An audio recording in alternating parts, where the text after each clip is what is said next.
Okay, sorry for the delay there. Welcome to the Forbidden History Chronicles. G'day Lynn, g'day that way. Love you guys. Shelley, I know you're out there somewhere. G'day. and ya love. Hopefully. Anyway, we'll get into the introduction and then we will continue hearing it here first. Okay, signs of the times. In essence, Desert discusses the history of the world and how the unseen hand has been running it from the very beginning of time, who they are and how they have founded... Okay, my screen just went black. Oh, okay, it's back.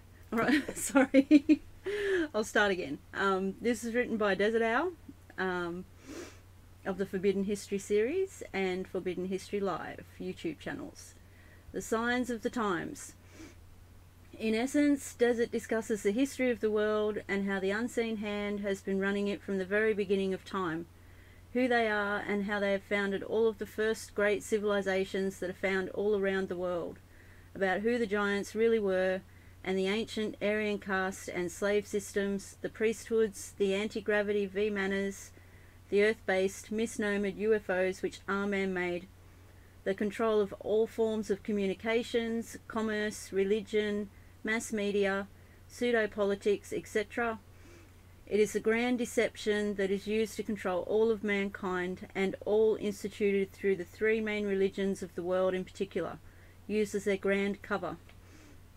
Their cyber code has been revealed to him because he has become adept within the study of the ancient alphabets, communications, symbolism, religion, custom, law, cosmology and mythology, not to mention the fallacy of today's political science and pseudoscience in particular. He can also define the true nature of their warfare, their shell game of bringing one civilization up for their temporary use and then taking it down for the next 500-year generational cycle, as symbolized by the classical phoenix. Desert discusses the ultimate in mind control, an ancient art, and the financial control, the secret societies and their blood occult rituals, and how they wage all wars throughout all time, through the nations that they have created, which are all imaginations, plantations, and mere corporations.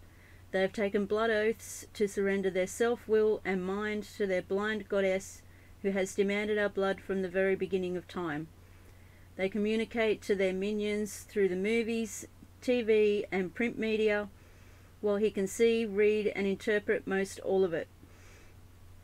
It all says that they are using us for our ingenuity, for our collective constructive labour, for experimentation, and in the end they intend to kill us all. They have given us full notice of what they are doing and what they fully intend to do, while all of the general population, the sheeple, they merely go there to be entertained. The New World Order is the Old World Order from the beginning of time.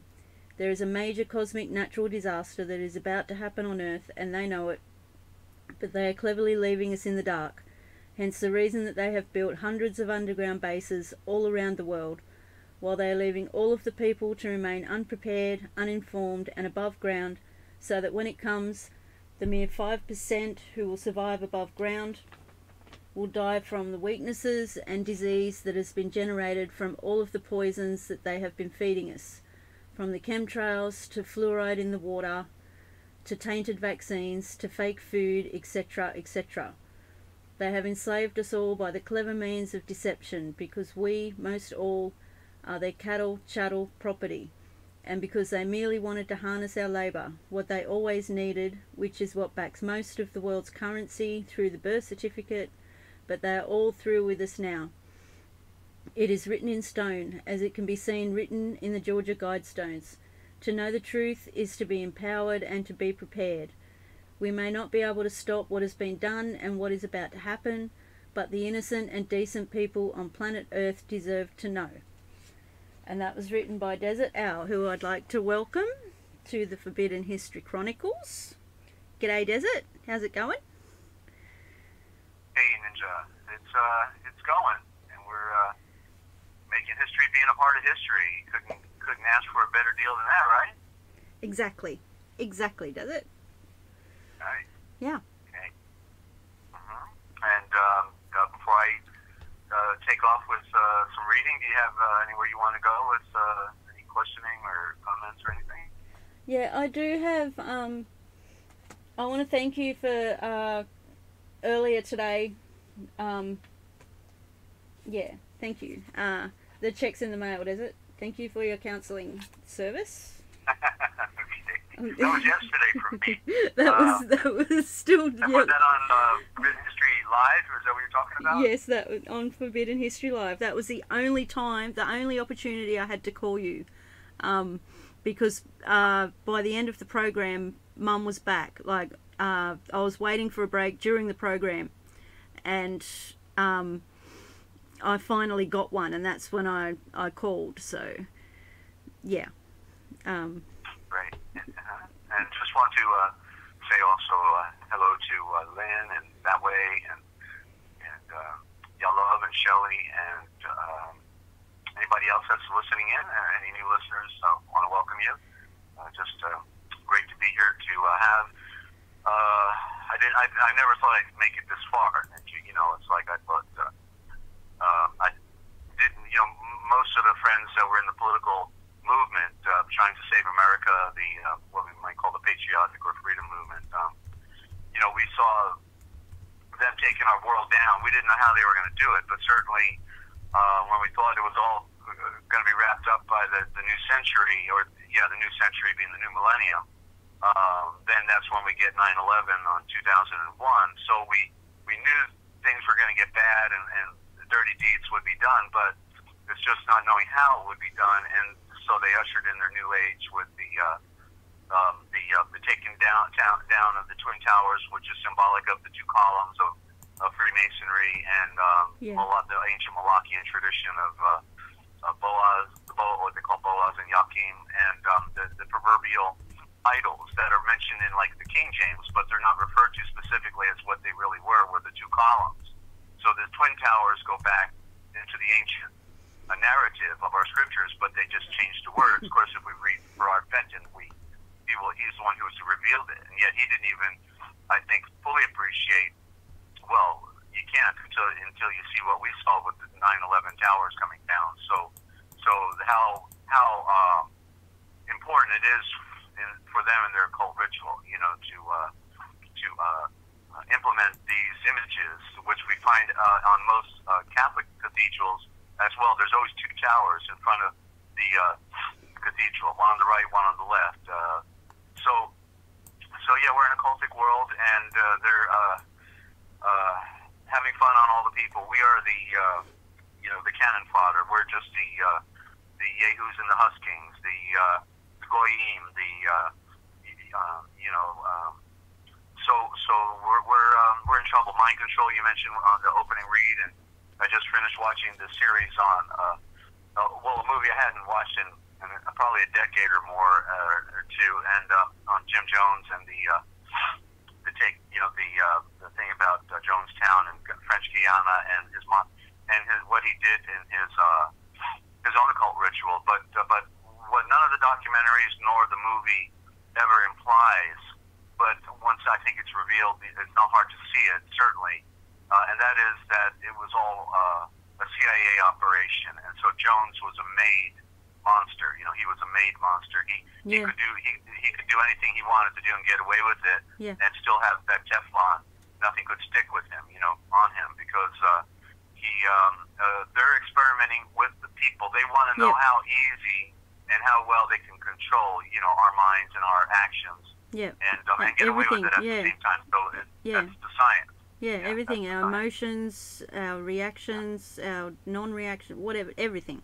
Yeah, and so the documentaries would never mention that it was a CIA operation, because the media are also the CIA, of course, right? So they're going to leave that part out and then just make you look like a crazed religious guy, because then it also works in another way to make people who are spiritually interested in the scriptures to possibly be like lunatics. Anybody who wants to read scriptures must be stupid or something. Multi-purpose. Everything has multi-purpose. Yeah. I see that as lazy. I see that as the dark ones of this world being very lazy, giving everything multitasking with everything they do.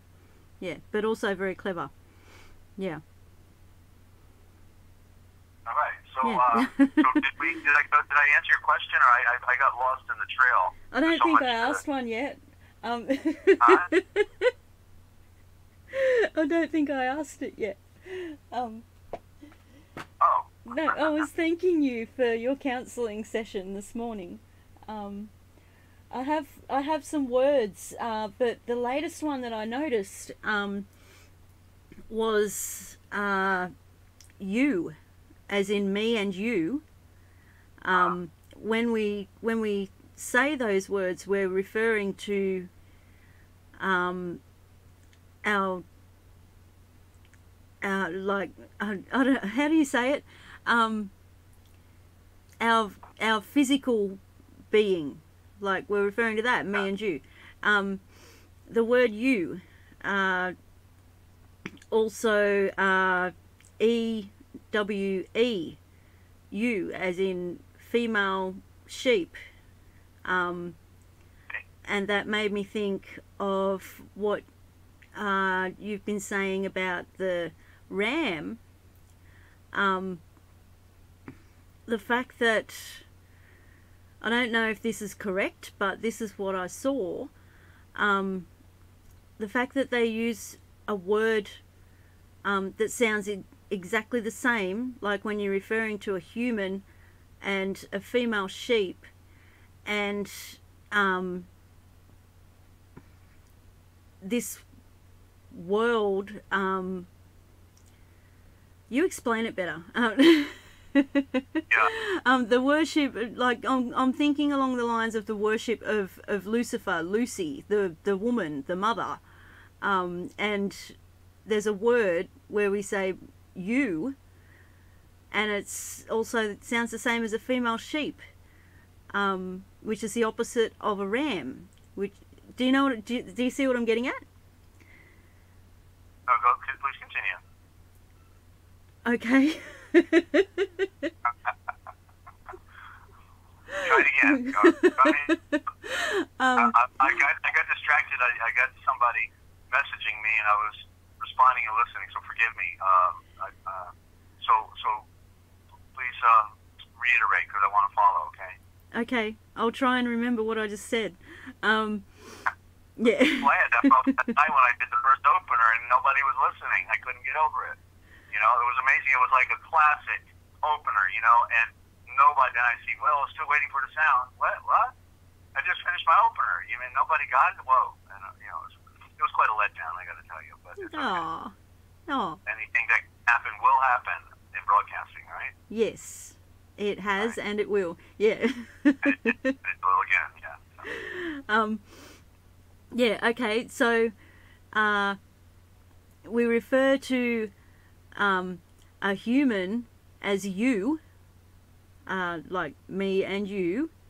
We refer to a female sheep as you, like they both sound the same even though they're spelled different.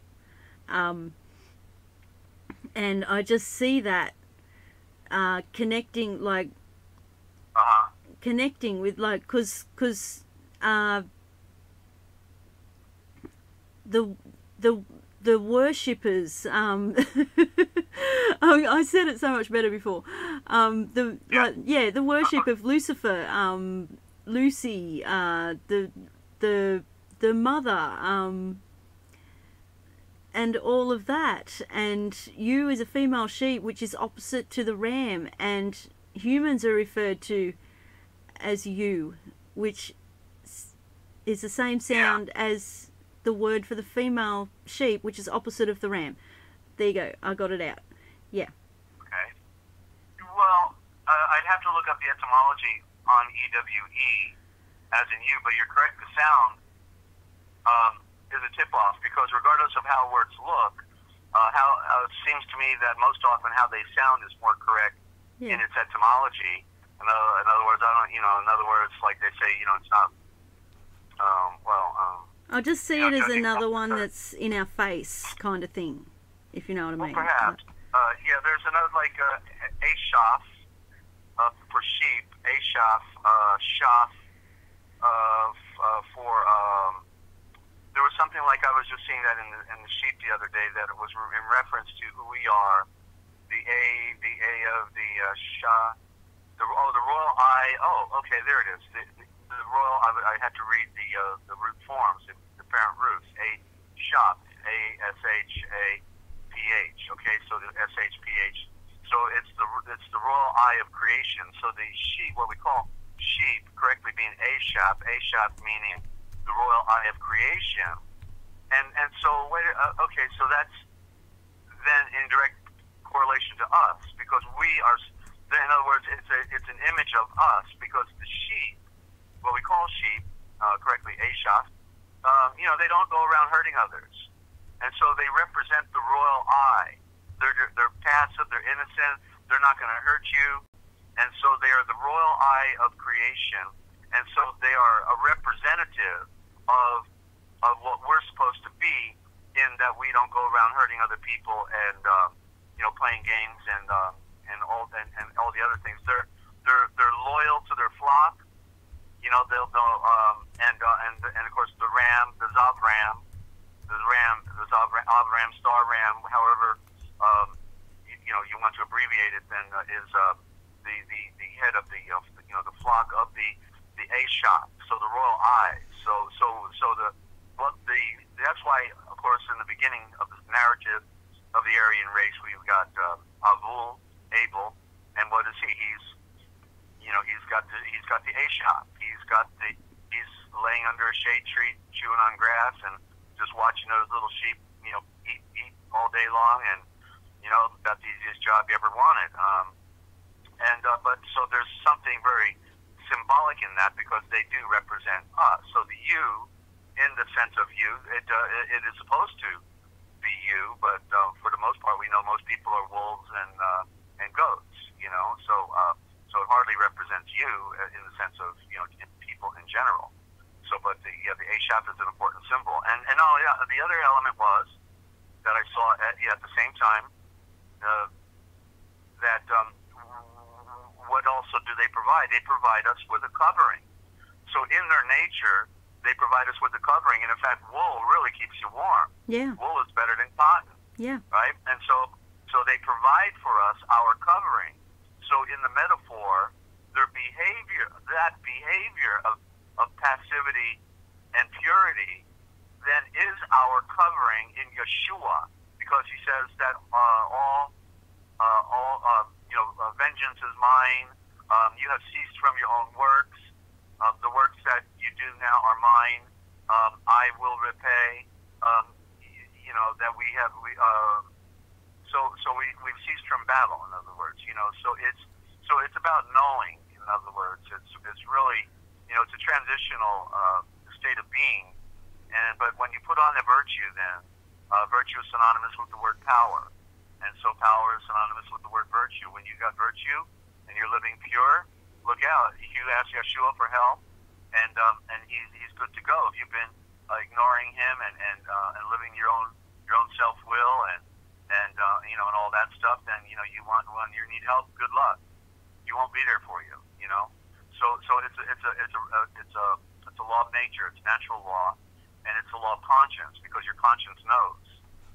And that's the accuser, the serpent, because the serpent, allows us to have that capacity to exist, and ultimately we have to, crush the serpent under our feet as well, and then we have to become the masters. It says, greater is a man who rules his spirit than one who rules an army. So did that help? Yes, as always, Desert, but I do have something else to add. If that's okay. Oh, I love that dock. That dock in the water. I just opened my eyes. I was talking with my eyes closed, and I opened up. Whoa. Yeah. Here it is. The dock into eternity. Beautiful. It's I like it. It made me. Love made me think of it when she put all the V's in the chat. Yeah. It reminds me of a rather pathetic song I used to have going through my head all the time, because I lived in the Galveston Bay in LaPorte, Texas, right near the ship channel, and And so they had the piers you could walk out on. And I always remember that song. Who was that guy who wrote that song? But I just thought of the words real quick, because they reminded me. And sitting on the dock of the bay. Oh, yeah, I still love that song. And here it is. Here it is, wasting time. See, wasting time. The most precious thing we have is our time, because today will be gone forever, and then we have one day less to pull it all together. So they're wasting time on the dock of the bay and having a great time, but we don't have any time to waste. You see, that's why all these diversions are here. They're hoping, get diverted, get into this, get into that, football, sports, whatever, music. Just get lost, because we don't want you to find yourself, Yeah. And so so the world is filled with diversions, and that's the grand illusion, and the mother's trick, matrix, trick. She's a trickster, that Lucy in the sky with diamonds. Go ahead. Wow. Okay. Getting back to the two versions of the word you. The letters with the is the EWE like a corruption of the word, and the YOU is more pure? Kind of? No. Well, the original word for you would be, as far as when we're pointing at each other, the U is a corruption, so it's correctly spelled YOO. That's you. See, two eyes, two circles. Okay, yeah, I know that. I do that myself. Yeah, I do that myself. I write that word myself. Wow. Okay. Sorry, it's late, and I've only had half a cup of coffee. All right. Okay. Yeah, well, that's all. I love, remember, she knows. Got orders ready, thank you. Love, okay. So, that's right, yeah. And that song used to go through my head, and it's like, I wish I could stop that song. I can't turn it off. One of those ones, many songs that get stuck. Yeah. Yeah, I used to love sitting on the dock of the bay. Yeah. I must say. Yeah, that probably one of the most overplayed songs on radio. So but actually sitting on the dock of the bay, actually. Yeah, wasting time. I used to love it. Well, yeah, it is fun to do stuff that will obviously waste your time. But when we're spiritual, everything we do still makes a connection. Whether you're sitting on the dock of the bay because we're appreciating everything as it really belongs within nature, belonging to Yeshua. So we never lose sight of the experience, because it's a transitional experience. Because for me, everything is alive and breathing, whereas the people, they go to the dock, or they go out into the woods or wherever and enjoy the beauty, but they have no connection with the author. And even when they think they do, it's a very passive one, because they have followed a false narrative all their life, so they've never really made the connection, and therefore it wants to unfold for them. It wants to explode and open up like a flower. Like for me, so many things had supernaturally had occurred that I have experienced that defies the normal nature, because it is supernatural.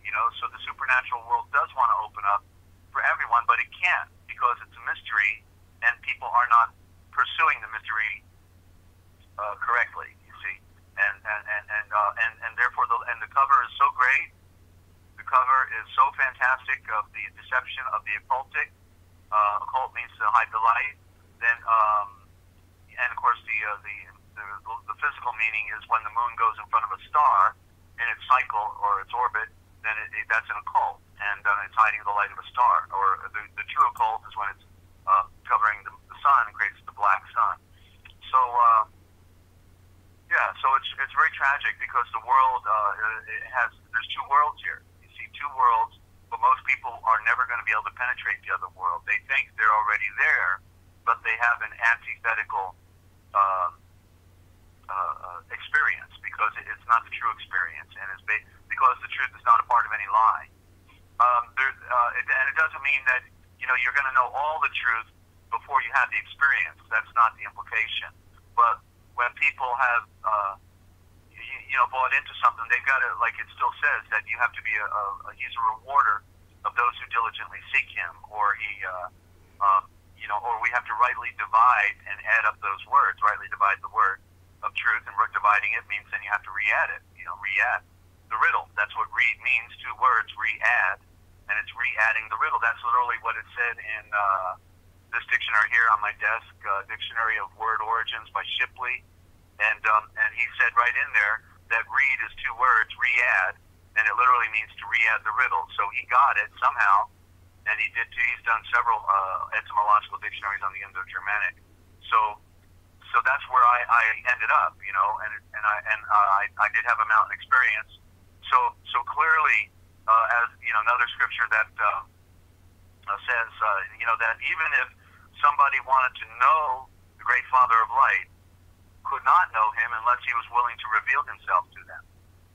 So that's that's a very profound statement, that we could not know him unless he was willing to reveal himself to us. So if we're hypocrites or stupid or don't give a damn, all the ways people are, in our own interest, then we think we see him, we think we know him, but the truth is we've never seen him, we've never known him.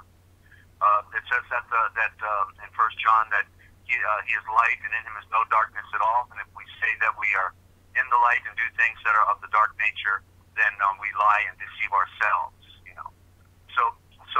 But the good news is he does come to us while we're in the gray zone. I call it the gray, where the light and the dark come together in what's called the Vesica Pisces. You put the two circles together, just encroaching upon each other, and then it creates what looks like an almond shape.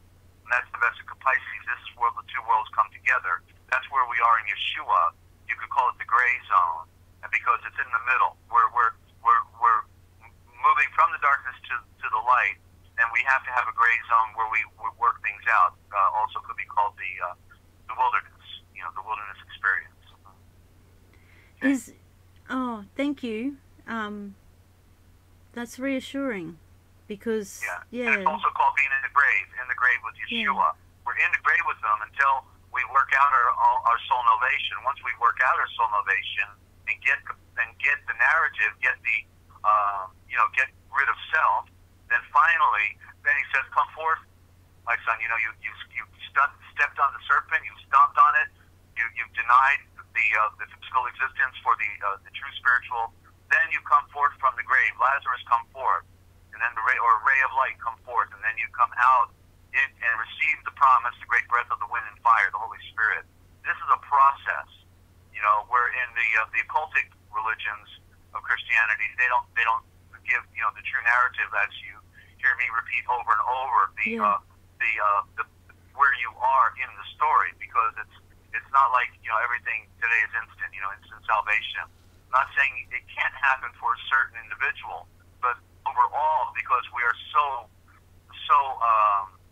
denied the foundation of this structure, then we literally have to be able to work it out in our mind and then in our physical behavior first, and then we become masters. So we have to become a master of the knowing, of the awareness, and of our action. And symbolically, it was Yeshua walking on water, and he tells Kephea to come out of the boat. And so he comes out, and wait a minute, he's walking on water too now. You see, so that's where we have to be. And the metaphor, I've walked on water. I don't feel like I'm doing it right now. I feel like I'm trying to get somewhere where I've been and having to row out into the deep water again, because periodically we will stumble within this progression that we're trying to achieve. That's how I feel.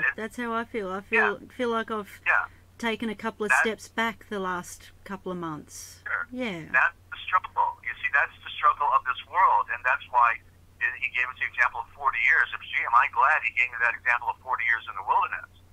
Because it shows that, okay, there's nothing wrong with me in the true sense of, he knew the problem that we have within this world of being stupid and having bad parents and being diverted with, with all the things that divert our ability to move forward. Everything seems like everything wants to stop you from achieving your fulfillment within the spiritual walk. Yeah, and that's the challenge. Yeah, and so like Kefe saw the wind and the seas and the sound, he became afraid, and the lightning, and he became afraid, and he started to sink. He doubted if he could do this thing, walk on water. Wait a minute, what am I doing? Oh, look at how deep it is. There's probably 100 people over me. Well, I'm going to drown, and then he says, Yeshua, save me, help me, or I'll die. And so he grabs him by the hand, puts him back in the boat. The boat represents Yeshua as the sanctuary, the body of Yeshua, while we're in the grave within. We have a covenant relationship. He takes us out of the fire, saves us, and this happens over and over until finally we get to the point, wow, he's done it to me so many times. How in the world can I not recognize the truth that he is with me always, even unto the end of the earth? And so then he finally says to Peter, Kefe, correctly, he says, why did you doubt?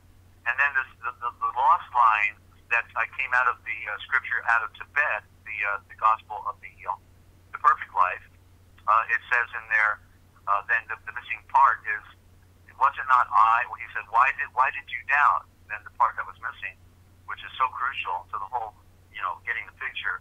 Was it not I who called you out? You see, we're called out by the one who made the universe. Is he going to let us down? Is he going to abandon us when we, he called out? Give me a break, right? He's maintaining us every day with the sun. The sun never, dims down. The sun is always constant. It's always shining on us, and therefore that's his power. So, was he weaker today or something? No. If you maintain, you trust, you hold on, you'll be tested, certainly, but that's going through the fire. That's going into the lion's den. All of those stories are for us to remember so that we can confront that darkness, and when it seems so bad, but knowing the truth, okay? Being willing to die so that we could live. Right? He said that you have to seek death to find life. You want to save your hide, then forget it. You're gonna find death. Everything's opposite in this world. Yeah. It so is. Yeah. I've got a good opposite actually that happened this week. The weather desert. Every single cold front, to my knowledge, that I remember, has always come from the southwest. Every single one comes from the southwest, comes up through the bottom center of the country, and then goes in an easterly direction. So from my viewpoint, it comes from the west. And goes across. This week we had a cold front that came from the southeast, came from the ocean, stopped at the coast and sat there for a day, all the way up and down the east coast of the country, up as far as southern Queensland, which is about 3/4 of the way up along the side of the country. It sat there for a day. It got really cold, really windy. Sydney got battered by this. Sydney always does. And then it turned around and went northeast. So it came in, sat there for a day, and then turned around and left. It didn't, like, this weather barely came onto land. I felt the effects of it. We got wind and we got really cold weather, and there was lots of snow around, but not in my backyard as yet. But yeah, pretty much sat along the coast and turned around and left. So if that's not proof of weather manipulation, I don't know what to tell you. So that's just an update, and that is an opposite example, because the weather is coming from the opposite direction now. Yeah. Okay. Well, yeah. I know we're having. It's crazy here too. Storms came through last night, and you know, I just went full screen with the dock, and I can't get over how cool it is. Cool. So relaxing. Thank you so much for that. You know, alternative for doing a program here, and of course, different things. It's worth trying different things, and you can, you know, to go somewhere else and come back to this periodically. But I think just doing it periodically at least creates a variety, and it's good for focusing. You know, because people need to listen, and too many moving graphics sometimes, you know, will divert the mind. You know, especially those GIFs. You know, with the things that like jump up and down. The jumpy books, and I like the format now. It's easier for me, and we can I have a play around like during the music breaks. That's when we chop and change and mix it up a bit. So please continue. The ultimate GIF. You know, when I think of a GIF, which is a picture that keeps moving and then it backs up and starts over, like it's a 3-second, 4 or 5-second clip. I always get this image of Saddam Hussein riding a little boy's tricycle, pedaling away from the U.S. Army. You know, it's just like I always remember that one. Did you ever see that one? No. Oh yeah, it was a classic. Right. I haven't come across it in my travels. I'm sorry, can't put that one up for you. Yeah. All right. Well, shall we get into some forbidden history now? Yes, we should. We really should, Desert. All right. For the news, everyone, right? Okay. Yeah. Please continue. So, All right. Well, you know, I wanted to. There's that 6-pack again. Oh, we just went to 7. That was beautiful. Right when I was saying, no, we're having another 6-pack. Right? We get the same loyalists all the time. We're waiting for new recruits to come in to you know, share the message with people, because we're definitely have you know, things to share that are of a different order and perspective, because people are better parrots than they are at being able to discover things. There's really good discoverers out there. I mean, my work, what I'm doing has had the benefit of interviewing a lot of people, listening to a lot of documentaries, so I'm not the only one. You know, but the thing is, with, of course, the Indo-Germanic and the forbidden history that I'm conveying, I am absolutely talking about certain things, dealing with the flood, dealing with the Watchers, and other you know, aspects of our history, and not to mention, of course, the Ancient Wars, you know, that nobody else is doing and nobody else is talking about. So it is crucial, you know, for people to find this broadcast if they're on a true vision quest of you know, trying to make sense out of the illusions that we're confronting. And being a political activist, of course, was relative to the story, because and therefore also a student of law. All of these things became relative in the translation project that I'm engaged with, because when we're talking about ancient custom and thought and all of these things, and law, all of these things have an origin, and so it's like, okay, we see where it came from, we see where it goes back. I've collected the Black's Law dictionaries, and I don't have the first edition anymore, but that was quite a book I'd like to get again. And so, but anyway, there's you know, so much to do. So I've received a great download from the Heavenly Father in my journey, and so it's for everybody's benefit. It wasn't because I was worthy of it; it was because He wants it shared with other people. So I've had this. When I had my organization, United Truckers, I knew about this guy that was out there publishing some works, and he wrote a new history of America, and he went by the code name The Informer. And so I never had a chance to interview him, but I got about 2 years ago, actually from his mother, because one of my listener friends, a student of law, also knew him directly, The Informer, and so he connected me with his mother. She got me a copy of the book. And so it's the New History of America, and I never read it, so I'm going to read a little bit each program here, and also on Forbidden History Live. as we go, because I've got not a lot of time for reading now, because I've got to get with the translation project. So I'm going to do a lot of my reading on the broadcast with everyone. My favorite reading, will everybody can benefit from that way. So that's a really cool idea. That's so cool, Desert. Well, I'm intrigued, because I know we've been lied to about our history, so this will be a good eye-opener, I think, in comparison, because just like your history, I'm sure there's so much they've covered about your history, and same with England, same with everything, right? There's just nothing new. So we've got to hear things that we've not heard before, and then we'll have a better comparison. But I might, from my conclusion of, knowing who the informer was, who the guys he hung out with and everything, this ought to be really good. So here we go. So he's got a quote at the top, a Latin, and the Latin translation is, "All men are free, men are slaves. The New History of America by the Informer.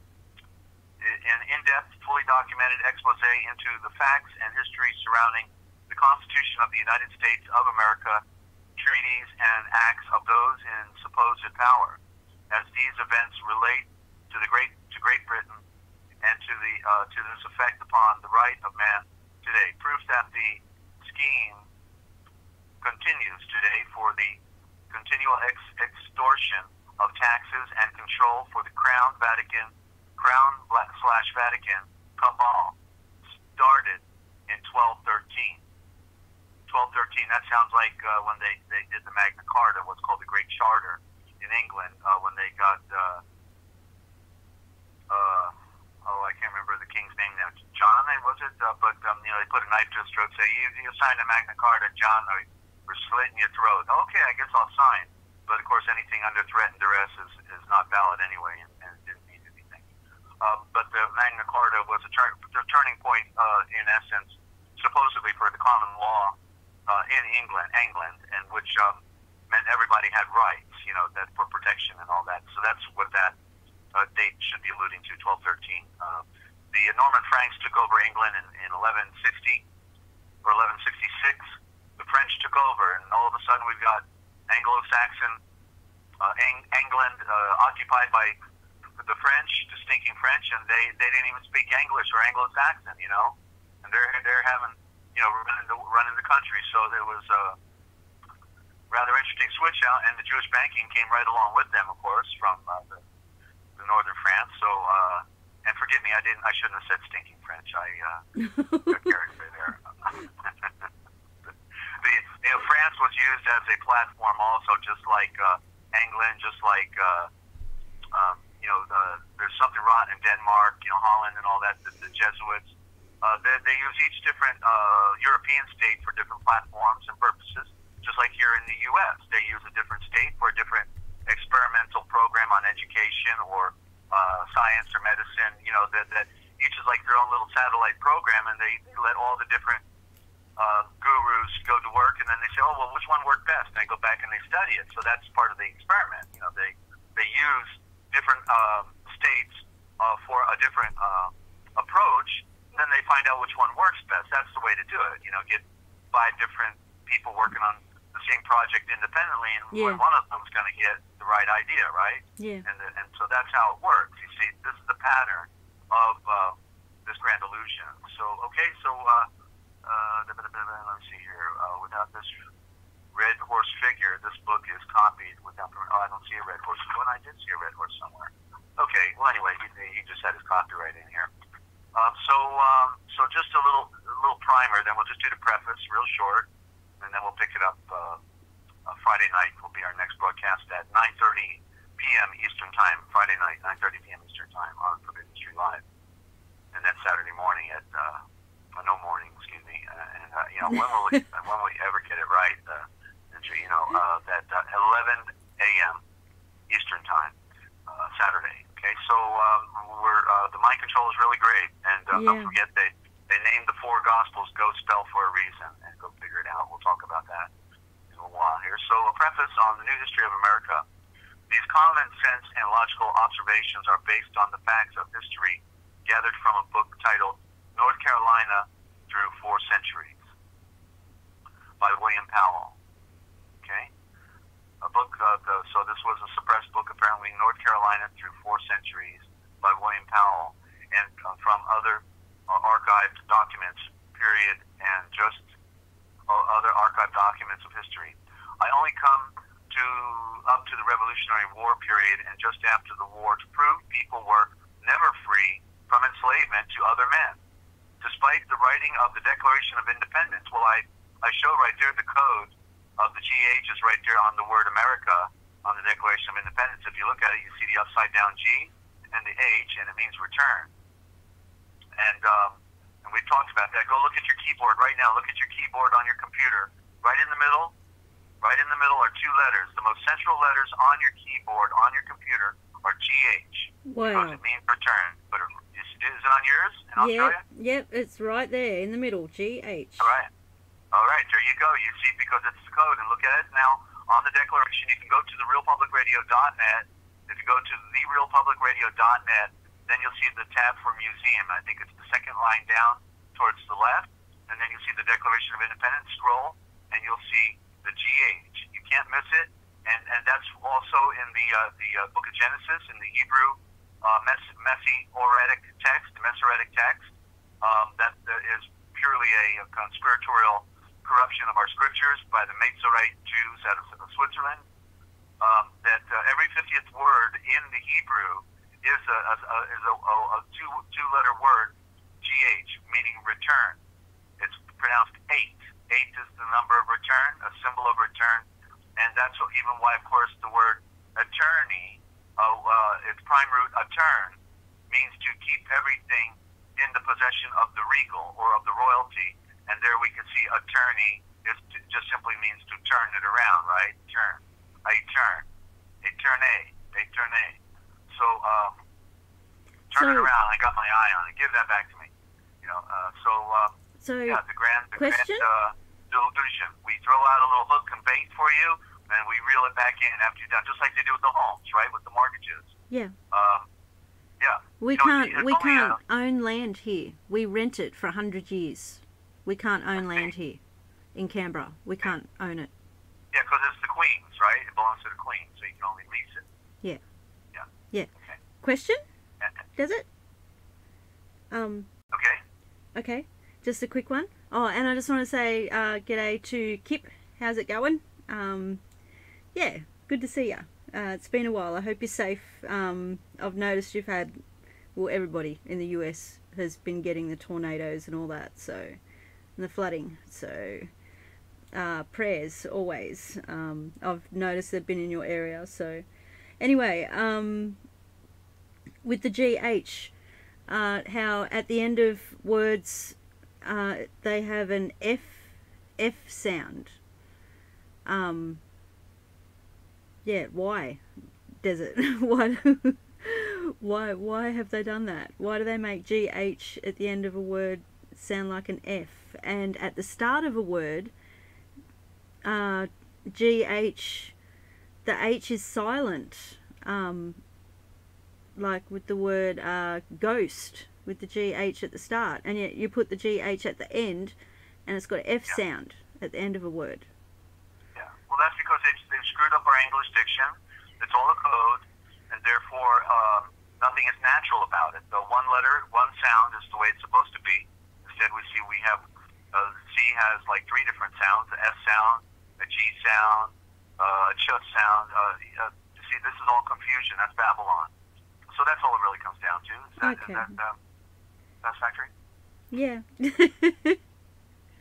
Thank you. I like to ask. A long way to Yeah, I like to ask things as they come to my mind, even if I have heard them before and I don't remember, just to refresh my mind and to help any new listeners. Yeah. And or anybody else that can't remember. Here. Yeah, sorry? All right. That's the objective, correct? Yeah. Okay. Thank you. Please continue. So let me get back on this preface here, and I lost my place now. Again, I got 3x5 cards, so I can keep it on the line now. And so it's the war people. Okay, so I only come to the Revolutionary War period just after the war to prove people were never free from enslavement to other men, despite the writing of the Declaration of Independence and constitutions of either the states or of the United States. The basic reason for this book is to bring forth the basic groundwork of the sorry state of affairs,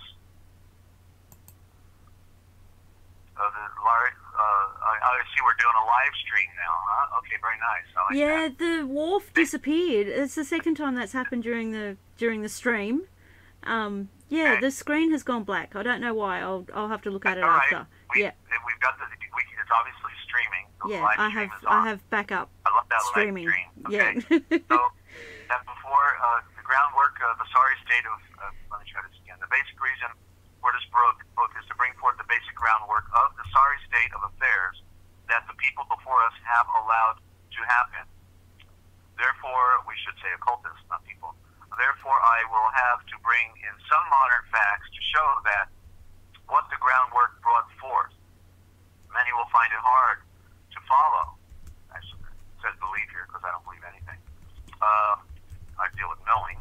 Trust me, we have so many documents that we have obtained in the last 3 months that are archived to prove every point made in this book. It exposes all the lies about the states and United States constitutions being created by the people like you and me, all the other issues of why we fight the IRS and government are collateral, as are the War Powers Act of Lincoln and Roosevelt, birth certificates, zip code, Social Security, and others that you might think are important. Not that they are not important in this day and age. They are, but it doesn't matter. It only matters how they got to this stage. Argue any of these issues as has been done in the past, and you just dropped yourself under the presumption that you are their citizen, and an individual or resident, and your history. And that's part of the grand illusion, certainly. Let me clean my glasses here. I got a little bit. Okay, well, right. Yeah. Sorry. I just want to say bye to Lynn. She's got to go, so, yeah. Okay, Lynn, thank you for stopping by and for your great support. And the beginning must be shown to comprehend what you're up against today. In other words, we are thrown into the middle of a chess game without the basic knowledge of the rules of how they started the game. And they rely on us fighting them on their issues, and that amount to nothing. Well, yeah, they got us, like with the news, they got us following all the things that are really not so relevant. Yeah. And an illusion when there's far greater issues at stake, and they don't ever talk about those things. So yeah. It becomes a loss situation. They keep moving their queen around, taking all the chess pieces, no matter what we do. A few might escape here and there, but that is a tiny amount compared to the whole. This book gives you the groundwork and rules by which they play. There is no doubt the other states have the same history if you know where to look, and then have the logic and common sense to comprehend what you have just found and are not afraid of the truth. I quote parts of Jerry Spence's Justice for None. Jerry Spence was the famous attorney, of course. He was a bit of a maverick, though, not your typical attorney. In his book, Justice for None, to show that he did not comprehend that the corporate state was already formed at the beginning of this nation's life. But you will, as the story unfolds, to fill in his blanks. Here are his statements that you may want to refer back to when reading this book. But the regenerative powers of the corporate hydra were insidious. By 1791, the federal government had already organized the Bank of the United States, a corporation. And by 1816, corporations were again threatening the vision of the division of the framers. The Santa Anna case marked the demise of a nation of men and the coronation of the new king. The corporate state, unquote. But the 14th Amendment soon became a formidable weapon used to subject black and white to the will of the corporate America. We have not often heard that story. You will in spades after reading this book. However, Jerry Spence's book, From Freedom to Slavery, Evolutionary. I had that on audio tape. Used to listen to it when I was over the road, when I was commercial tourist truck driving.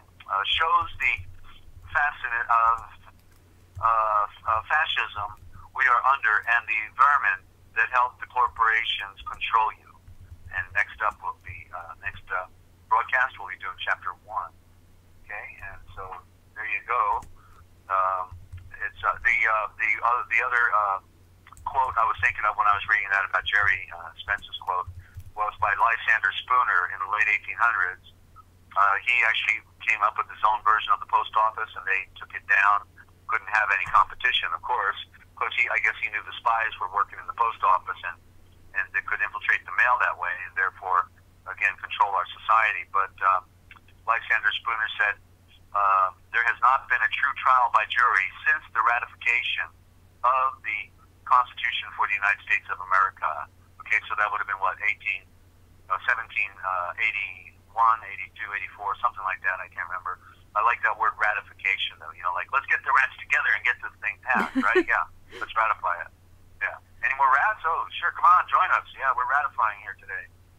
Let's get the rats going. All right, so that's the new history of America. I think it should be called the original, actually, instead of new. It's already old. But anyway, there you go. So, there you go. Thank you. You don't have any rats ratifying things down there, do you? Yeah, we probably have quite a few, actually. Yeah. Well, the rats always seem to jump off ship, when the time is right. So that's usually what happens with the dirty rats. Yeah. Okay, so okay, we're in the book of scriptures and myths, and so we'll cap off with our spirituality. I didn't really like going into man's world, but it seems to be important to know our history. As I say, if we don't know our history, then we're doomed to repeat it.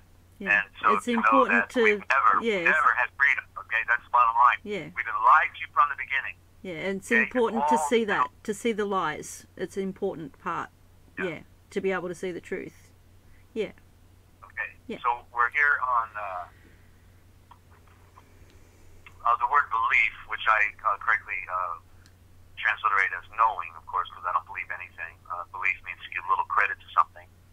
And it's amazing, the code. Okay, I'm going to give a code right now, okay, because, and I've done it with the Indo-Germanic. Belief means to give a little credit to something, and so then you know that the word Jesus, I've already defined through the Indo-Germanic. Sus means, you know what it means, and therefore ye, we know means you. And so literally, when one says, I believe in Jesus, they just said, I give a little credit to you pig snout, and that's literally what they just said, and that's how they tricked us, They've tricked us. They've got us speaking pig Latin. That's why they call it pig Latin, you see, because it's the game they're playing on us. That's why they put right on the top, instead of evangelion, they changed the word evangelion to gospel, because they're saying, go spell fool, you can't. Believe all you want, because that's all you're going to be able to do, believe. Believe. It's such a monstrous thing that they've done to us, and we've got to go back. We've got to get back to original. And that's what we're doing here. So anybody that wants to support, the Original Thought Transliteration Project, it's a noble cause, to say the least. If you listen to some of the back programs, you may start getting the picture, okay? And we've done it. We don't have any money. They get all the money, but we get it done on a song, a wing, and a prayer. But I've had Freemasons taking me down each year, one way or another, here in Central Ohio. And so certainly we need support to get this work out. People can come together collectively. People want to save America. They can't. I've been there, done that. And yet we don't even have people collectively that can wrap their minds around the most important transliteration of Scripture and the true nature of Eshabor's words. And I can be on the broadcast practically every day, and there's still only half a dozen people that tune in, and so it's an irony, because, Jesus loves me, yes I know, for the Bible tells me so, and they want to hug and put on under their pillow their King James every night, and because it's easier than trying to go to work and to re-add the riddle, and yet the Scripture says to rightly divide the word of truth. Rightly, you've got to become a scholar. You cannot think you're going to transcend this universe and this world and passively be, approaching it. It just isn't going to happen. And so that's the great enigma. That's our struggle. Okay, so knowing, union of the mind with a precept or idea presented to it. The mind unites with any idea if there is no opening idea already accepted. Truth utters itself in outward symbols. Well, that was the one I was looking for the other day, actually, isn't it? Let me see here. Well, no, I had a quote, images start in the mind, okay, and that's an important quote. So here it says, truth utters itself in outward symbols. Belief and resolution declares themselves in forms. And now, actually, a book I'm using to prop up the phone, let me just open it real quick, because right in the very first page of the preface, I remember the quote, and it's the book on, this is a book, A Dictionary of Selected Synonyms in the Principal Indo-European Languages by Buck at the University of Chicago Press. It's like a 6-inch tall book. It's like the first edition of Black's Law Dictionary, and I had to pull the phone away a little bit, so I hope I'm still coming through good enough. Let me pull it up. Yeah, I can. Yeah, I can hear you. Okay. All right, so. Here it is.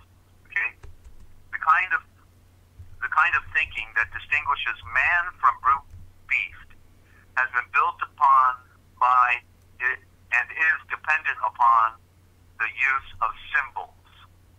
Since vocal utterances attained at a higher development than gesture as a means of communication, these symbols are in fact the words, A-V-G. Wow. Okay, Alan Victor George. The symbols are words by themselves. They are many words, actually. They are multiple words of thought within the symbol, and then they combine to create the further combined thought. Like you put a picture of an eye and a deer next to each other, and you get idea. Wow. You see, the idea came from those symbols, and that's I think the best example of how that evolution occurred, because it went from a relation to a picture, and then it ultimately becomes abstract, and that's why in the beginning of the scripture it said, Adam said to Keva, "No, he does know. Great Elohim does know that if we do this thing, that we will know the difference between not good and evil, sun and moon, which therefore implies light and darkness, which therefore implies good and evil. But good and evil is abstract. You can't point to it. Only you can point to sun and moon. No problem, right? And get the picture. Okay? Right. I wanted to say that first, but I was drinking coffee. I was sipping my coffee. I apologise. I so wanted to say get the picture. Yeah. Well, let me join you, mate. I think I need to refresh my throat here. Yeah. Good idea. Okay. Now back to the story here. So truth utters itself in outward symbols. Knowing and resolution declare themselves in forms. It is the natural law of expression, and so long as the form remains soft or pliant, full of the spirit of knowing or resolution, it expresses all is right. Form and knowing are like body and soul to one another. But when form hardens into formalism, when the real substance of the knowing, instead of remaining soft and pliant, grows stiff, it will not let knowing grow and enlarge, and will not let the food of knowing, which is new truth, something we haven't heard before, come pouring in. Then you have got the most crusted and impenetrable armor that can't be impregnated, a la King James thinking. An occultist, right? A homosexual occultist who wrote the Book of Beasts prior to the King James did nothing other than rob Tyndale of his work, King James is 90% Tyndale. Then they put in their occultic little trickery in there, and then use it for mind control. That's why Webster was beaten up when he created the American version of the King James, cleaned it up after he did his Webster's Dictionary, 1828. I think the guy would be qualified to clean up the King James, and then he's condemned for it because they needed it for their mind control programming. Programming, gospel, go spell. Forms ought to be the medium through which truth comes to the inner nature. Okay, so let me read that one again. Forms or symbols ought to be the medium, and they are always, and that includes nature, because nature is speaking on behalf of the great Dol of Haim. Yeah. And Yahweh. Forms ought to be the medium through which truth comes to the inner nature. Okay, that's Philip Brooks' Mystery of Iniquity, or inequity. The correct word is not. See, there's another abstract, iniquity. It's not iniquity, it is inequity. Now we get the picture. It means to be out of balance, right? Not equal. Inequity. All things are supposed to be equal. That brings me to another quote I had right here on my other dictionary on being equal. Okay, Euclid's first common notion, and says that this is self-evident. Those things that are equal with the same thing are equal to each other and to others who are equal with it. Let me write that part down. That's the part. And to others that are equal with it. Give out my information while I write this down. Okay. Hang on, it's been a while. I just have to get the piece of paper.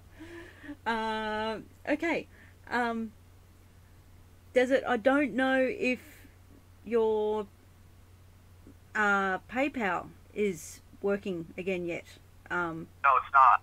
It's not. Okay. We have to fix that. We have to do something about that. So yeah. All right. Desert. It's okay. I got it written down. It's all right. Let's just continue because we're continuing in thought. Thank you. Just. Okay. Sorry. You caught me. I was. Yeah. No, we just needed to fill that space. It's all right. That's all right. So okay, let's try that again. So that we led into it with forms ought to be the medium through which truth comes to the inner nature, and then we said the book was from this quote was from Mystery of Iniquity, and it's inequity, not iniquity. That's another how they slant it. Just like sin is correctly blindness or darkness in the primary, or corruption, okay, or imperfection, but it's not. Sin is an abstract term. The prime root we see is SN, so it goes to SN is the prime root of sun. S-U-N-S-O-N. So literally, sin then means the black sun or the blind sun or the light that went out. And but this important element to recognize, in other words, where it says in the scriptures, truth is of the scripture is of no private interpretation. And therefore, what I'm conveying here, is not, somehow, it's not exclusively mine, okay? It's not mine at all, other than I'm conveying it as revealed truth. It's Yeshua. It's his truth, and I'm recognizing it, and I'm expressing it, but this truth then, therefore, is universal, and therefore would apply for anybody. Anybody should want to see it. And so as we know, the equal symbol is built upon two lines, right? Yep. You have a line above and a line below, and they're both equal to each other. That's why that symbol means equal. And so, again, to state the quote where I added a trail on it now, a tail to it, because it fit perfectly, those things that are equal with the same thing are equal with each other, and to others also who are equal with it. You see, others also. Let me add the word also now. And that's revealed truth, okay? So it's evident, self-evident truth. So in other words, when one has truly been able to wrap their mind around the real truth, because there's truth and it's a watered-down version, but then there's the absolute truth. When we finally have pierced the veil, got to the core of the onion, then all of us will be of the same mind. We're not going to be in conflict, because that which is equal to something then is equal with those other things that are equal with it as well. it's a harmony. It's a symmetry that is perfect, and that's the true nature of truth. But what do we see in Christianity? What we call Christianity today, right? 600 different flavors. Name your flavor, Baskin Robbins, and it's because it was engineered by man. It was not an accident. Our spirituality was taken over, was manipulated with the Roman Empire, starting with Constantine, who was not great, okay, and he was a great liar and a great deceiver, and therefore, and then he made a big idol of himself. He's full-blown idolatry, and if he was so serious about this tradition that they were now embracing, then why did he wait till his deathbed to get baptized? When he's on his deathbed, that's when he, after all these years of professing, to be following a certain tradition, that he had a great vision in the sky. It's all a lie. You got to, symbolism is everything. Well, symbolically, he didn't go through the water of purification. Never was. Wouldn't care to. He's an occultist. He's a one world order minion, just like all the other one world order minions, right? Nothing new under the sun. So continuing, knowing is of the very substance of life. As he thinketh in his heart, so is he. As one thinketh in his heart, so is he, right? So when somebody says, I can't be perfect before my Maker, then they definitely cannot. But if one says, no, I can put on perfection, I can put off the corruption of this world, I can be pure in thought and action, then certainly they can, because it's in the power of Yeshua. He's our strength, and he's our guide, and he gave us the example. He was and is and always has been perfect, and that was our example. He came to create a perfect creation that was corrupted, that was in the fall, and now he lifts us up to the highest pinnacle of Mount Zion in the light of the throne of the sun. It is through active service, through the will to do Yahweh's will. Knowing is ever struggling to become true, or revealed, we might say here. And feeling is ever struggling to grow healthy. Okay, so feeling, the good feeling, obviously. Yeah. The fulfilling feeling, the fulfillment, the true enlightenment, the true joy, not superficial happiness, but the true happiness that comes from the fulfillment. There's only one type of happiness. Yeah. Anything else is a pretense of to oneself, one's inner being.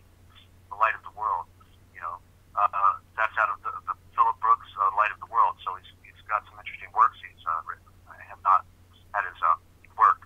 Okay, and one more. Know and trust. Here I have supplementing for belief, not knowing here, but know and trust in Yahweh, or in the Healer and Sunrise, Yeshua, the Mashiach, and you will be saved. Okay, know and trust in the Healer and Sunrise, Yeshua the Mashiach, and you will be saved. It means that the one invincible form in your life is the Mashiach. The one invincible force, invincible in your life is the Mashiach, out of whom your shul has risen. Not the blindness that seems to bear it down, knowing that, and it is, knowing that, and it will set you free. So know that, and it will set you free, and follow it in the way that an Ashon has to follow anything that lifts him to higher strength and power. Your fetters are only made to be broken.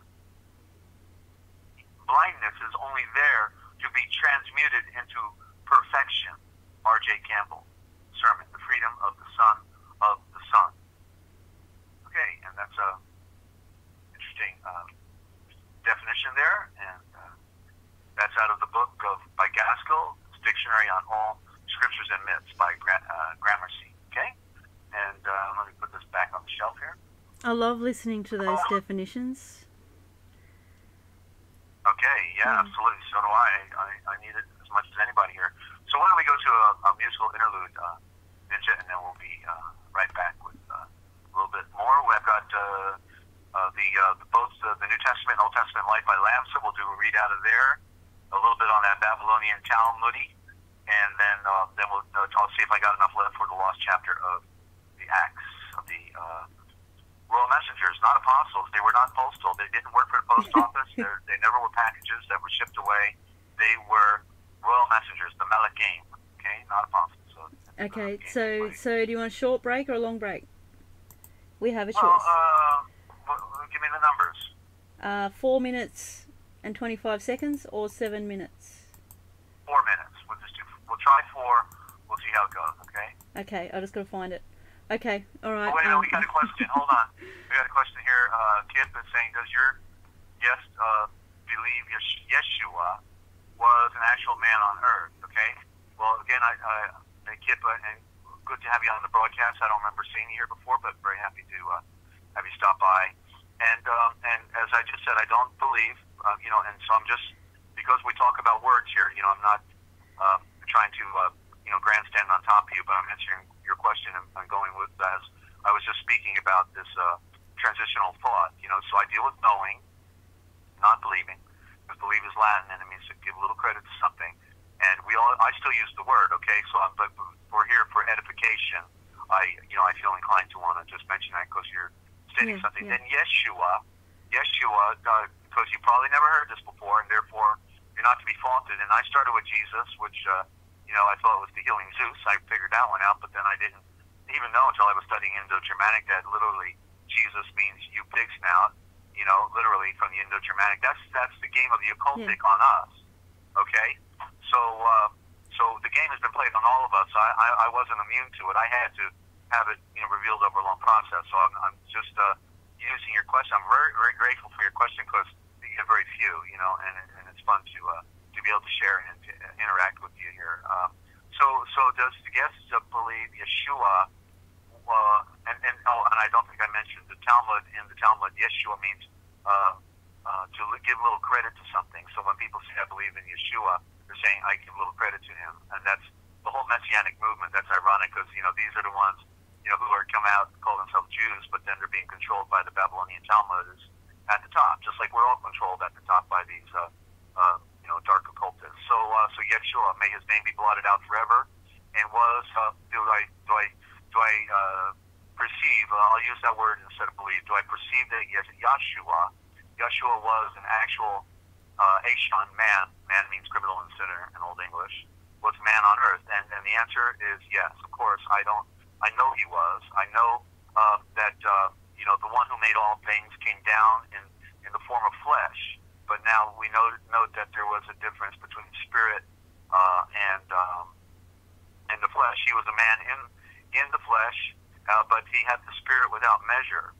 And the spirit is Yeshua also. So therefore, and it is also the Father, Yahweh, at the same time. So when his buddies were asking him at the end at the Last Supper, hey, come on, show us the Father. And he says, how long have I been with you and you haven't known me? I and the Father are one. So this is part of the great mystery, but yet he is our elder brother. So in other words, he becomes all things for us. He is our elder brother who came down in the flesh, and he is also spirit. Spirit is the primordial. It is that which is first, and is that which is superior. And the flesh is the illusion, and that's why he said it was necessary for me to go, for him to go, because if he didn't go, then the spirit couldn't come, because he said it was better for you that I go. So he came in the flesh to show that he could be like us and put on perfection and be perfect, and actually not miss a trick his entire life, because he was perfect from the beginning, and therefore that's why he could do what Adam couldn't do. He immediately fell, and so part of the great mystery. But absolutely, the wave of deception trying to destroy the aspect of our Redeemer having come to mankind. Well, then if Yeshua didn't, it's real simple. If we look at it logically, if Yeshua never existed, well, then Jerusalem never existed either, and I think you can find it right on a map, because that was classically known from ancient time as the center of the earth. Okay, the center of the earth, and that's where Noah lived with Melchizedek or Shem, and this whole area was the bridge, and very good. Glad you're tuned in here, Kip, and do tell friends about the broadcast. Okay, we're all. I'm discovering stuff as I'm going still. It's a continual unraveling of the great mystery. I'm just grateful that Yeshua has been so generous with me, and he did it not because I was worthy of it, but because all of you need to hear this as well. If I have an ounce of worthiness, then all of you are here because you're worthy to hear this. You were meant to come here to hear these things, because it's not what's being talked about anywhere else. Basically, in the general sense, sure, all these things are touched on in certain ways, but not in the depth that we have it here with the original thought and the Indo-Germanic. They're stuck in the Greek and the Hebrew, and they're on the merry-go-round of priesthoods and bought into the deception. And just go back and listen to the other, into the other programs we've done, because I've covered so much ground, and those programs are relevant right now to follow from beginning to end, and you won't be bored at all. I got to tell you. So sorry to interrupt. I can send Kip your PDFs. Sure. Kip, I love that you're here. I love that you're asking questions. He sees things similar to the way I do, Desert, and so it's good. I'll send you the PDFs, Kip. All right. He's a reader. And by the way, Kip, where are you from? Type in where you're from while we're on the break. I was just curious what part of the world you're in. We've got an international audience here. So, Ninja, I'm going to put it on mute, and I'll see you in 4 minutes. Thank you. Okay, we'll be back right after this short break. Hang on. I have to...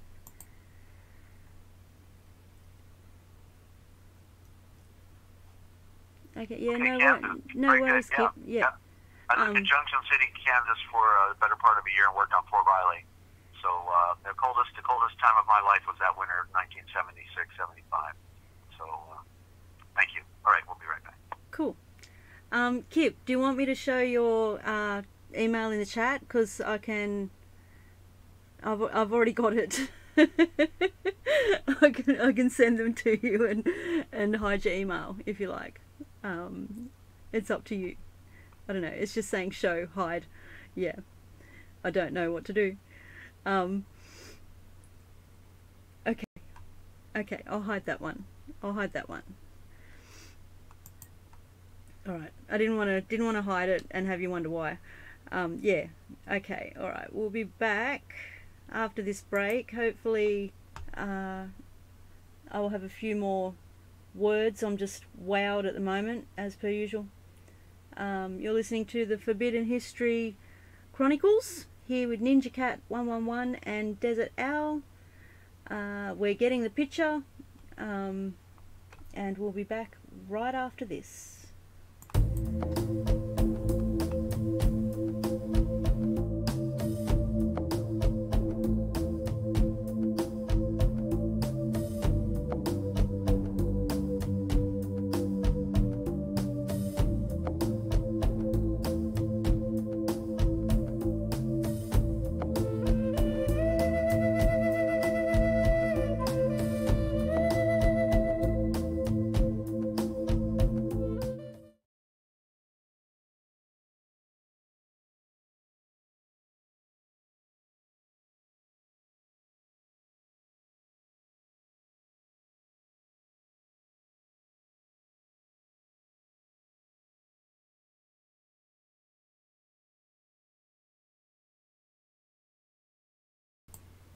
I want to apologise. I'm having music issues. The OBS has been playing up a bit lately, so I'll try again. 1 second.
Okay, welcome back.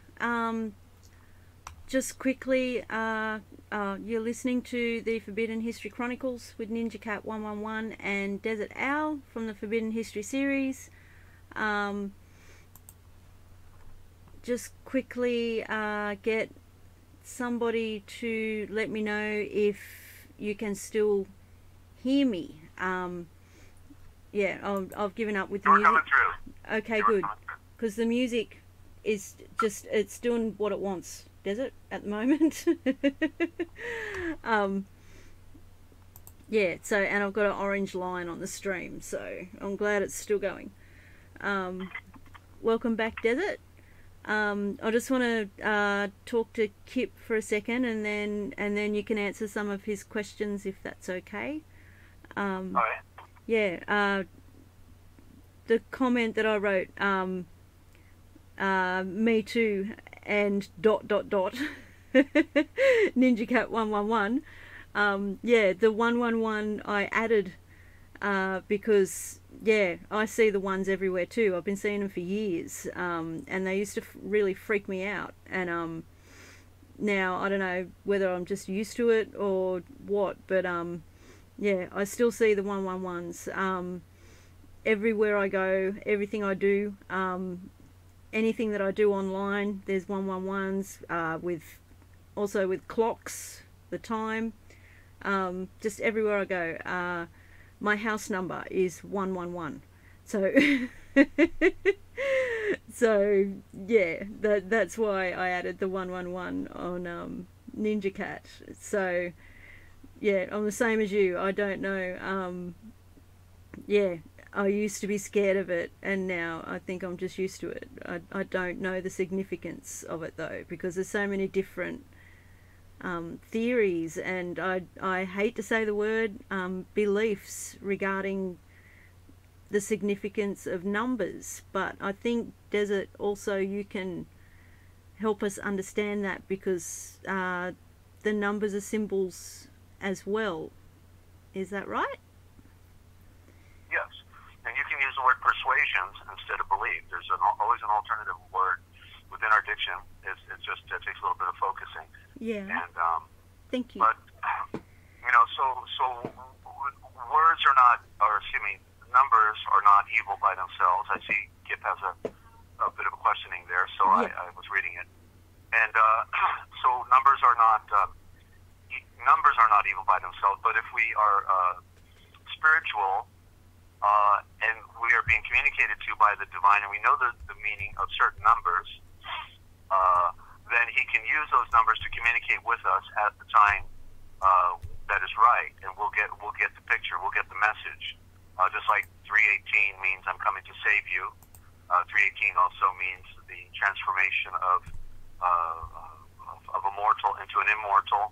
That was the number of adult males that were circumcised in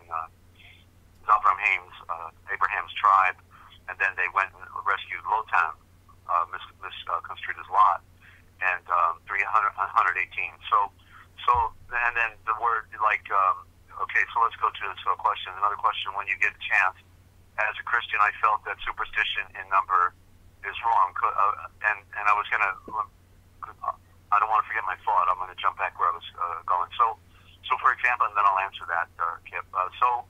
So like nothing evil by itself. So the word, you know, the number 666, which is identified for the occult, you know, they love that number. But the number is not evil. It's a mystical number. It's a mystical number, and therefore, and it's a number of the sun, the number of a star. So what's interesting is the word perfection. When there's several systems of numeral atrium, or the gematria of adding numbers. There's like at least 5 or 6 systems easily, and there may be more. There's a number of them that are even convoluted, where they without getting into it. So, but the basic ones are real easy. 1 through 10 is the first 10 letters of the alphabet. Then it goes 10, 20, 40, 10, 20, 30, 40, 60, 50, 60, 80. All the way through, the tens, then the hundreds, and so letter Z is 800, I think, or something. So anyway, and letter A is also 1,000. A is 1 and 1,000. So when you add up what I did, I messed with it at a point in my life just to learn about it and to experience it. And so what was interesting in the most basic and the one I just referred to is the most basic of gematria. Then when you add up the words, the letters of the word computer, and also the letters of the word perfection, both of them add up to 666. Wow. You see, so it's not an evil connotation to use that word. Oh. It is strictly just implying that 666 is the number of perfection because it's the number of a star. Yeah. It's the number of the sun. You see, so in other words, what did it say? That man was made in 6 days. So man, the number of 6 represents man, and there we can see the word sex at the same time because that's to do with creation. Yeah. But then 66 is the number of the earth. And we can see evidence of that with the petrochemical company called Phillips 66 because they took the not fossil fuel but sun energy out of the earth and made gasoline. So Phillips 66 out of the earth, and then also right across America, the first interstate highway was Route 66. You see, so yep. You can look at how symbolism is being used and get the picture. Okay, so there you go. And Desert, in fact, I'm sorry, I have to let the cat in. All right. Yeah, sorry, he's banging on the window. Right. He's going to go through it. Yeah, please continue. The irony is that where is it going now with that?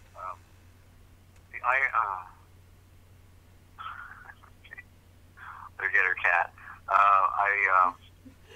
What was I saying? All right, well, I'll forget that, and I'll just go back to your question now, Kip. I was going to say the irony is that there were that the most important translations of the translators who did the most accurate, translating out of the Greek, Hebrew, whatever, in Revelations in particular, all acknowledge that 666 is not in chapter 12. At the end of chapter 12, 13, is it 12, 13? Anyway, where it says, and the number of the beast is 666. It's not there, okay?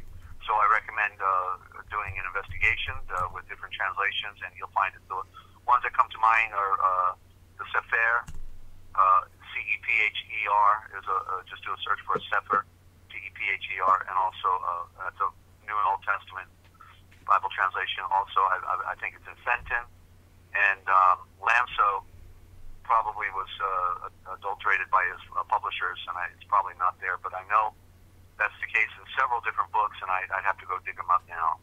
And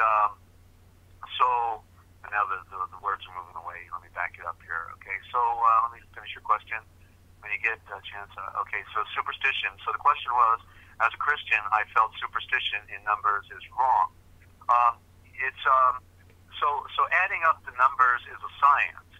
It's not a superstition. People are superstitious about that tradition. In other words, I didn't get caught up in it because I don't have the time. I would love to add up the numerical values of words in my dictionary, for example, and then the question would be, what system? The basic?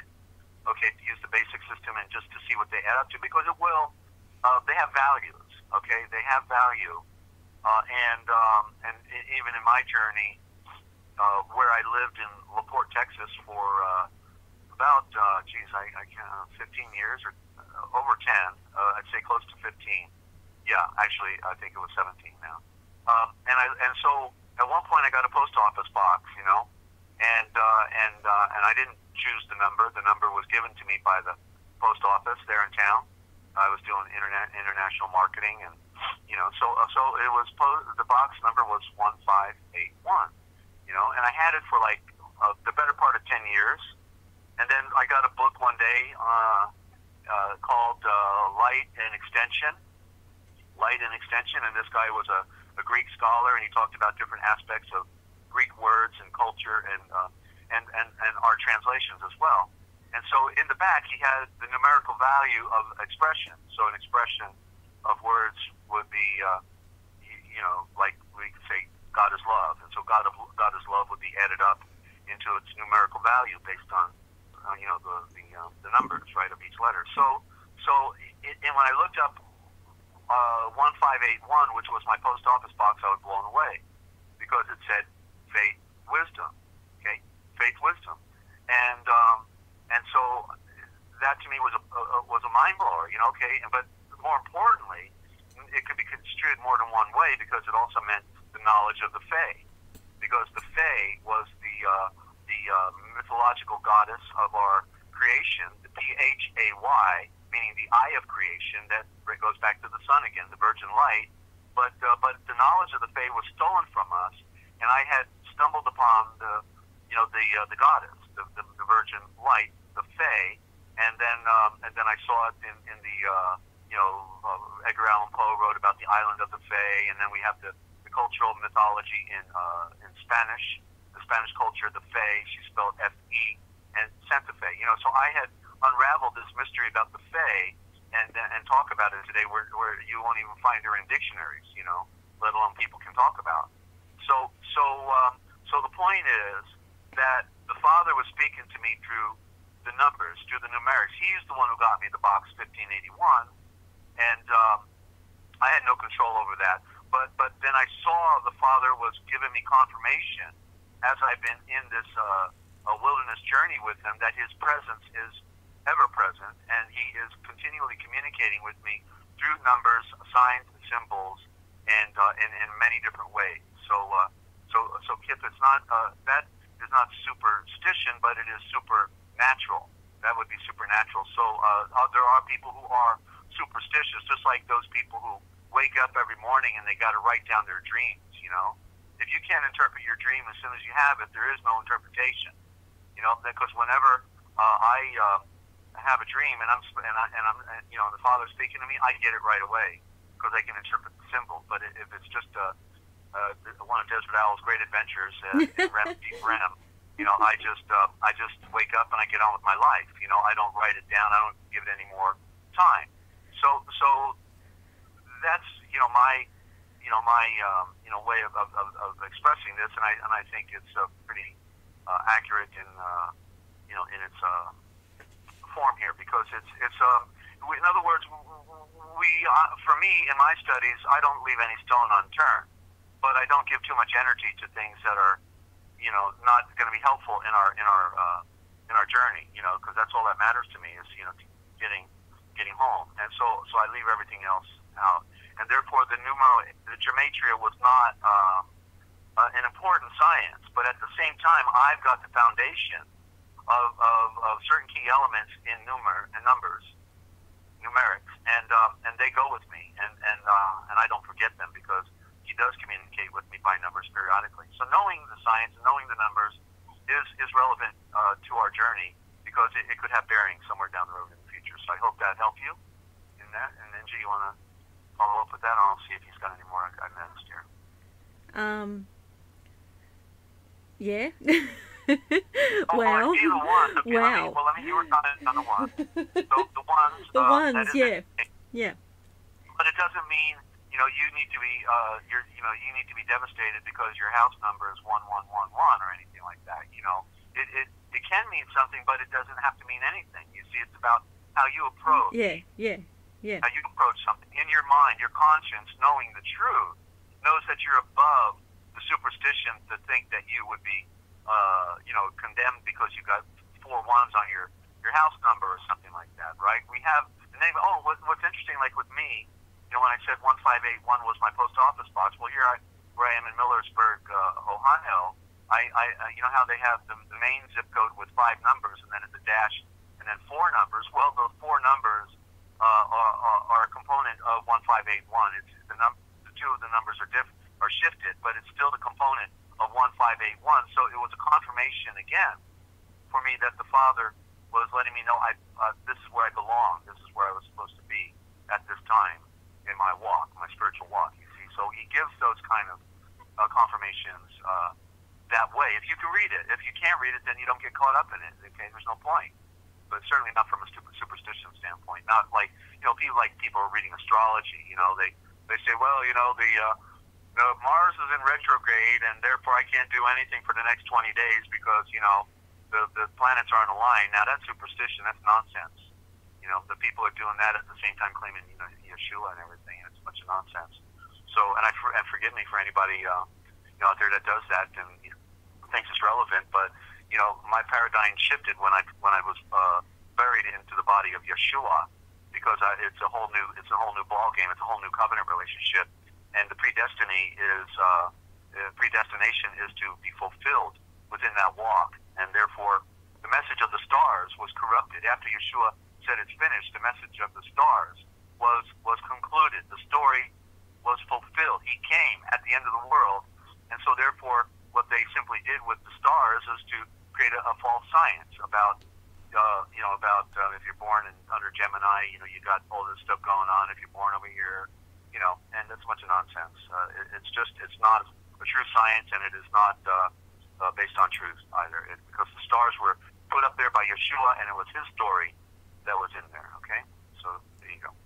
Yeah, I just want to respond to Kip's comment. I've felt it's an attempt from a higher power to tell me something. I've felt that too, Kip, with the ones. Last year I was feeling that every time I saw, every time more of the lies of this world were revealed to me, I was seeing the ones. Yeah, so yeah, I felt that too. Yeah, so I just wanted to share that. Yeah, so but that was fascinating, Desert. Yeah. Yeah, well, it's great to wow. have, great to have a question thrown out, because we don't get enough of those. And it's good to. I like that. You know, to help anybody out when they're trying to figure this stuff out. Yeah. Because it's life is challenging, and sometimes and there's so many false narratives that you know, how do we? That's what I was saying last night on the broadcast. You know, that there's a lot of information out there on the internet. You know, it's great to have a lot of information out there, but half of it's not true, correct, and or it's incomplete, and it's misleading. And so how do we know how to sift through so much of that information to get to the relevant truth? And that's the difficulty, because most people are, and certainly our most youngest of the people today that are coming into our world know nothing. You know, only what they've been spoon-fed, and it's all a bunch of babble and lies, and therefore they're following every sensational idea. You know, and that's why then they'll also be so easily you know, brought into Satanism or Freemasonry or any other you know, grand delusion that is you know, made available to them. But certainly they wouldn't want to participate in our spiritual gathering, you know, of following the scriptures. You know, the scriptures are on the way out. Of course, in the book Morals and Dogma by Albert Pike from the 1800s, said in there that one of Freemasonry's goal is to destroy all of Christianity and the narrative of the Moeshiach, which the only way it looks like they could do it is by destroying our entire world, because that's what they've done, right? That's what they've done. They've destroyed our entire world with their papal bull, and destroyed our ozone layer. And so, in the process of attempting to destroy the good in the world, which is a weak word, good is weak, the perfection of creation that was brought to us, and you know, when they're so arrogant to think they're going to take down Yahweh, the one who made all things, you know, they're going to go against the one who made the entire universe. Give me a break, right? So so the final result is the only thing they really destroyed was our entire world, and it's going down in flames. It's burning up with the UVC and the UVB radiation, destroying all plant life, all animal life, all the ocean life. And so, yeah, so they destroyed Christianity, but they destroyed everything else with it. It's all going down. It's over. That's why Yeshua said that he was with us always, even until the end of the world, or that is to say, the end of the Gentile dispensation. And we are being dispensed. Is it not quite evident? Thank you, Desert. I'm speechless every time you come on this program. It's just mind-boggling. Yeah, that saying, learn something new every day. that is true. That is a true statement. Right. Yeah. So I feel like I'm talked out for today.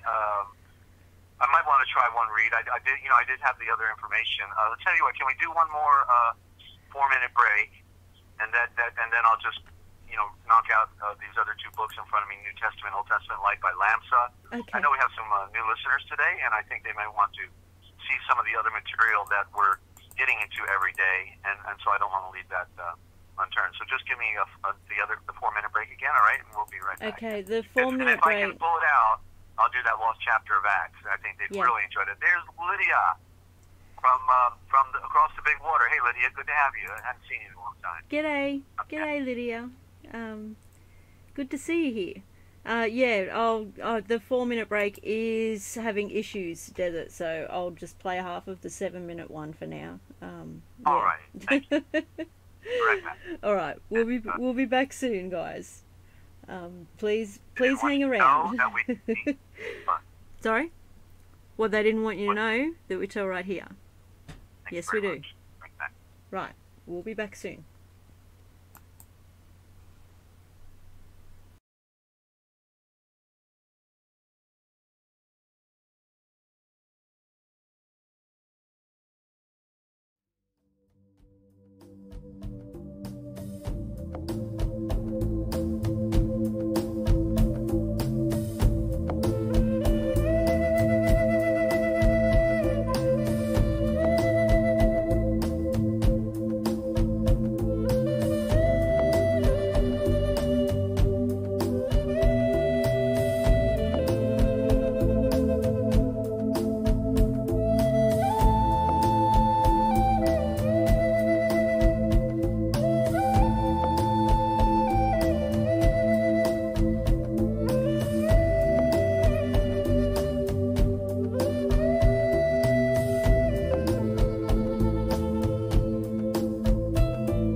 Okay, welcome back. You're listening to the Forbidden History Chronicles with NinjaCat 111 and Dezert-Owl from the Forbidden History series and Forbidden History Live YouTube channels. Please go check them out.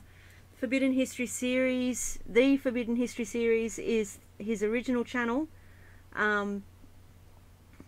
Desert can't access it at the moment, but all the information is there. The live streams are brilliant.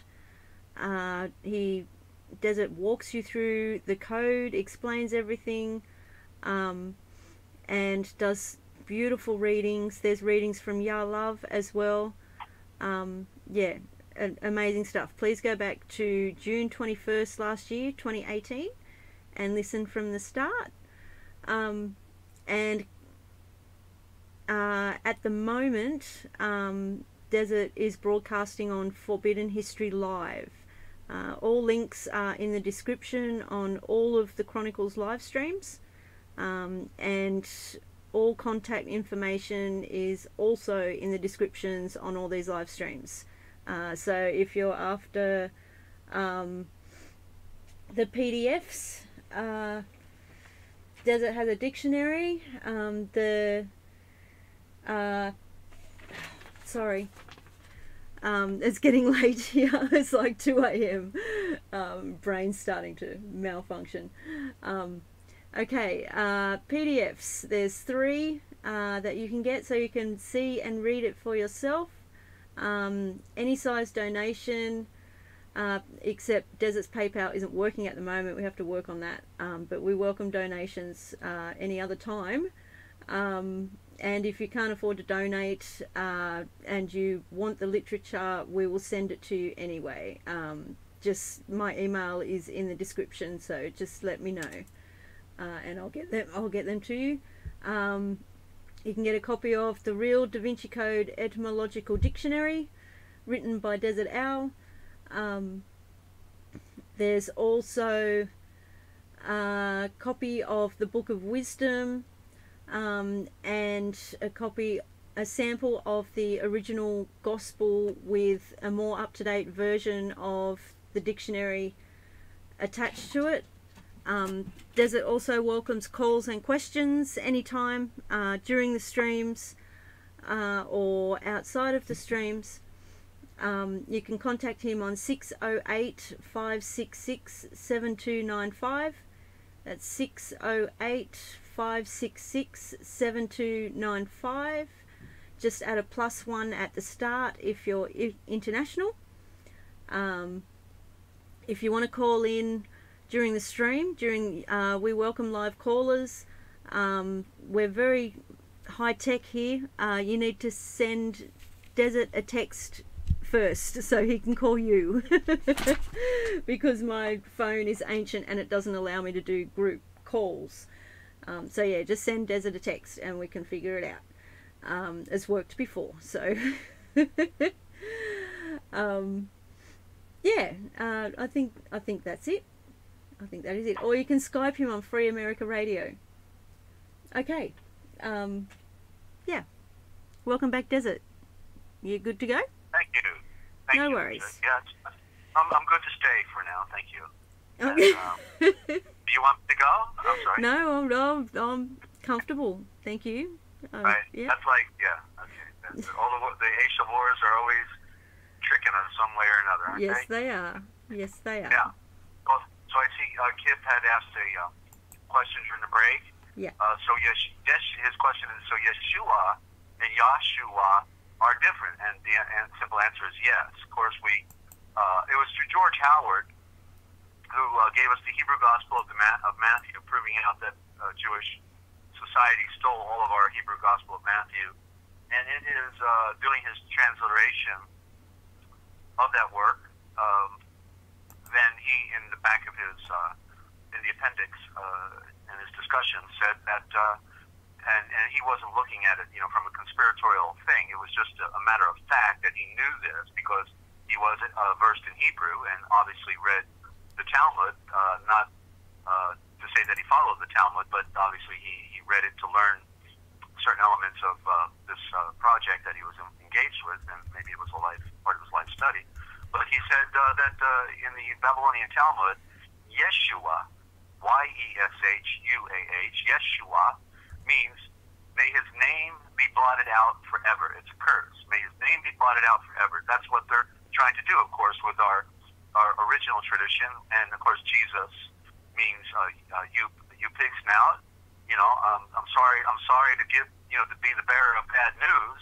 I always just thought it meant the healing Zeus. You know, it was a Greek. Yeah, that's what I thought. God. Yeah, that's the only one I knew. God, but now I know it's, ye pig snout. And Christ is Krishna. And when you rearrange the letters and the anagram of Christ, you get strict. You see, and that's what the Jesuits and the nuns and the Catholic priests were. They were strict in their Christ. You see, and so we are in a mind controlled state and have to wake up to the truth. So the correct spelling, even when I spell it as Yeshua, that is not the complete word, but what we're dealing with is the E is a corruption and the A is primary. The A is the first letter of the alphabet. The A is the first thing that Orion is pointing at with his bow and arrow, and that's the pyramid. The A is the pyramid. They called it the bull, but that was a cover for the true nature of the letter. That is really, it is a pyramid. They didn't want to say pyramid. We get the picture. For the letter A, they wanted us to think it was a bull. They flip it over, and put a little horn on it, and we never get it. But so it is it is Yahshua, but the U is a corruption, so it's not just Y-A-H-S-H-U-A-H. It is correctly Y-A-H-S-H-O-O-A-H. But the word Yah has a letter. I'm just showing how it goes deeper. Yah is correctly Yah. So it's really Y-A-H-L. And you can put two L's. Whenever you see one L, there is two L's. But you can use one L, but there's always two L's because it's about the duality within creation. Because creation divided into opposites, male, female, light, darkness, hot and cold, up and down, in and out, right? Positive, negative, all that. So it's the duality that's being expressed in the symbols. Remember, we talked about the symbols as being the foundation. And so it's Yah-Shulin Va. Yah-Shulin Va, Y-A-H-L-L, Yah-Shulin, S-H-O-O-L, I'm doing it off the top of my head, Yah-Shulin, A-N, Y, okay, there's the word school. Shul is school. The Masons put the C in front of it, but S-H-O-O-L-A-N, Shulin, and then V-A-T. Yah Shulin Ba means the knowledge of the serpent that goes round, literally. The knowledge of the serpent that goes round, you see? The serpent is everything. Everything is the serpent. We're told to crush the serpent under our feet, that it would be biting at our heels. You see? But it's all one word, Ninja. That's the only, you separated it, that's fine. Yeah, I was gonna put apostrophes in it. That's okay. But also, A-N is a separate word as well, and it means one. It's a prime relative of the word one, and meaning the one that came down. So literally, Yah, Shul, and Va could read, the knowledge of the one serpent that came down, because everything is the serpent. You see, everything spins. Everything goes round. From the alphabet, to the atom, to the sun, to the planets, to people, everything, the fish, you name it, it goes round. The waves go around. They curl on the shores, right? They go around. The currents go around the planet. Everything is a serpent. That's part of the great mystery. So Yeshua is the middle ground. I go Yeshua because it is the middle ground, and I don't want to go too deep for everybody. I'll really lose everybody. So I try to find a middle ground, go further. Thank you, your love. Yeah, thank you for that as well. And the A and the H are the only two letters that have the bridge making up of the word aha. That's a good way of looking at that. And but of course the A, capital A, is half a letter because you can see the Zionist star is also made out of that bridge, the upside down, which is the V. And then you've got the AV superimposed upon each other, creating the six-pointed star. And H is missing a top line and a bottom line on the original, which creates two squares, meaning an upper world and a lower world. So there's a lot that is there, and we'll be talking about that on future broadcasts as well. Okay? Does it? So, Sorry, can I just add to that? Because I'm just looking at in your dictionary. At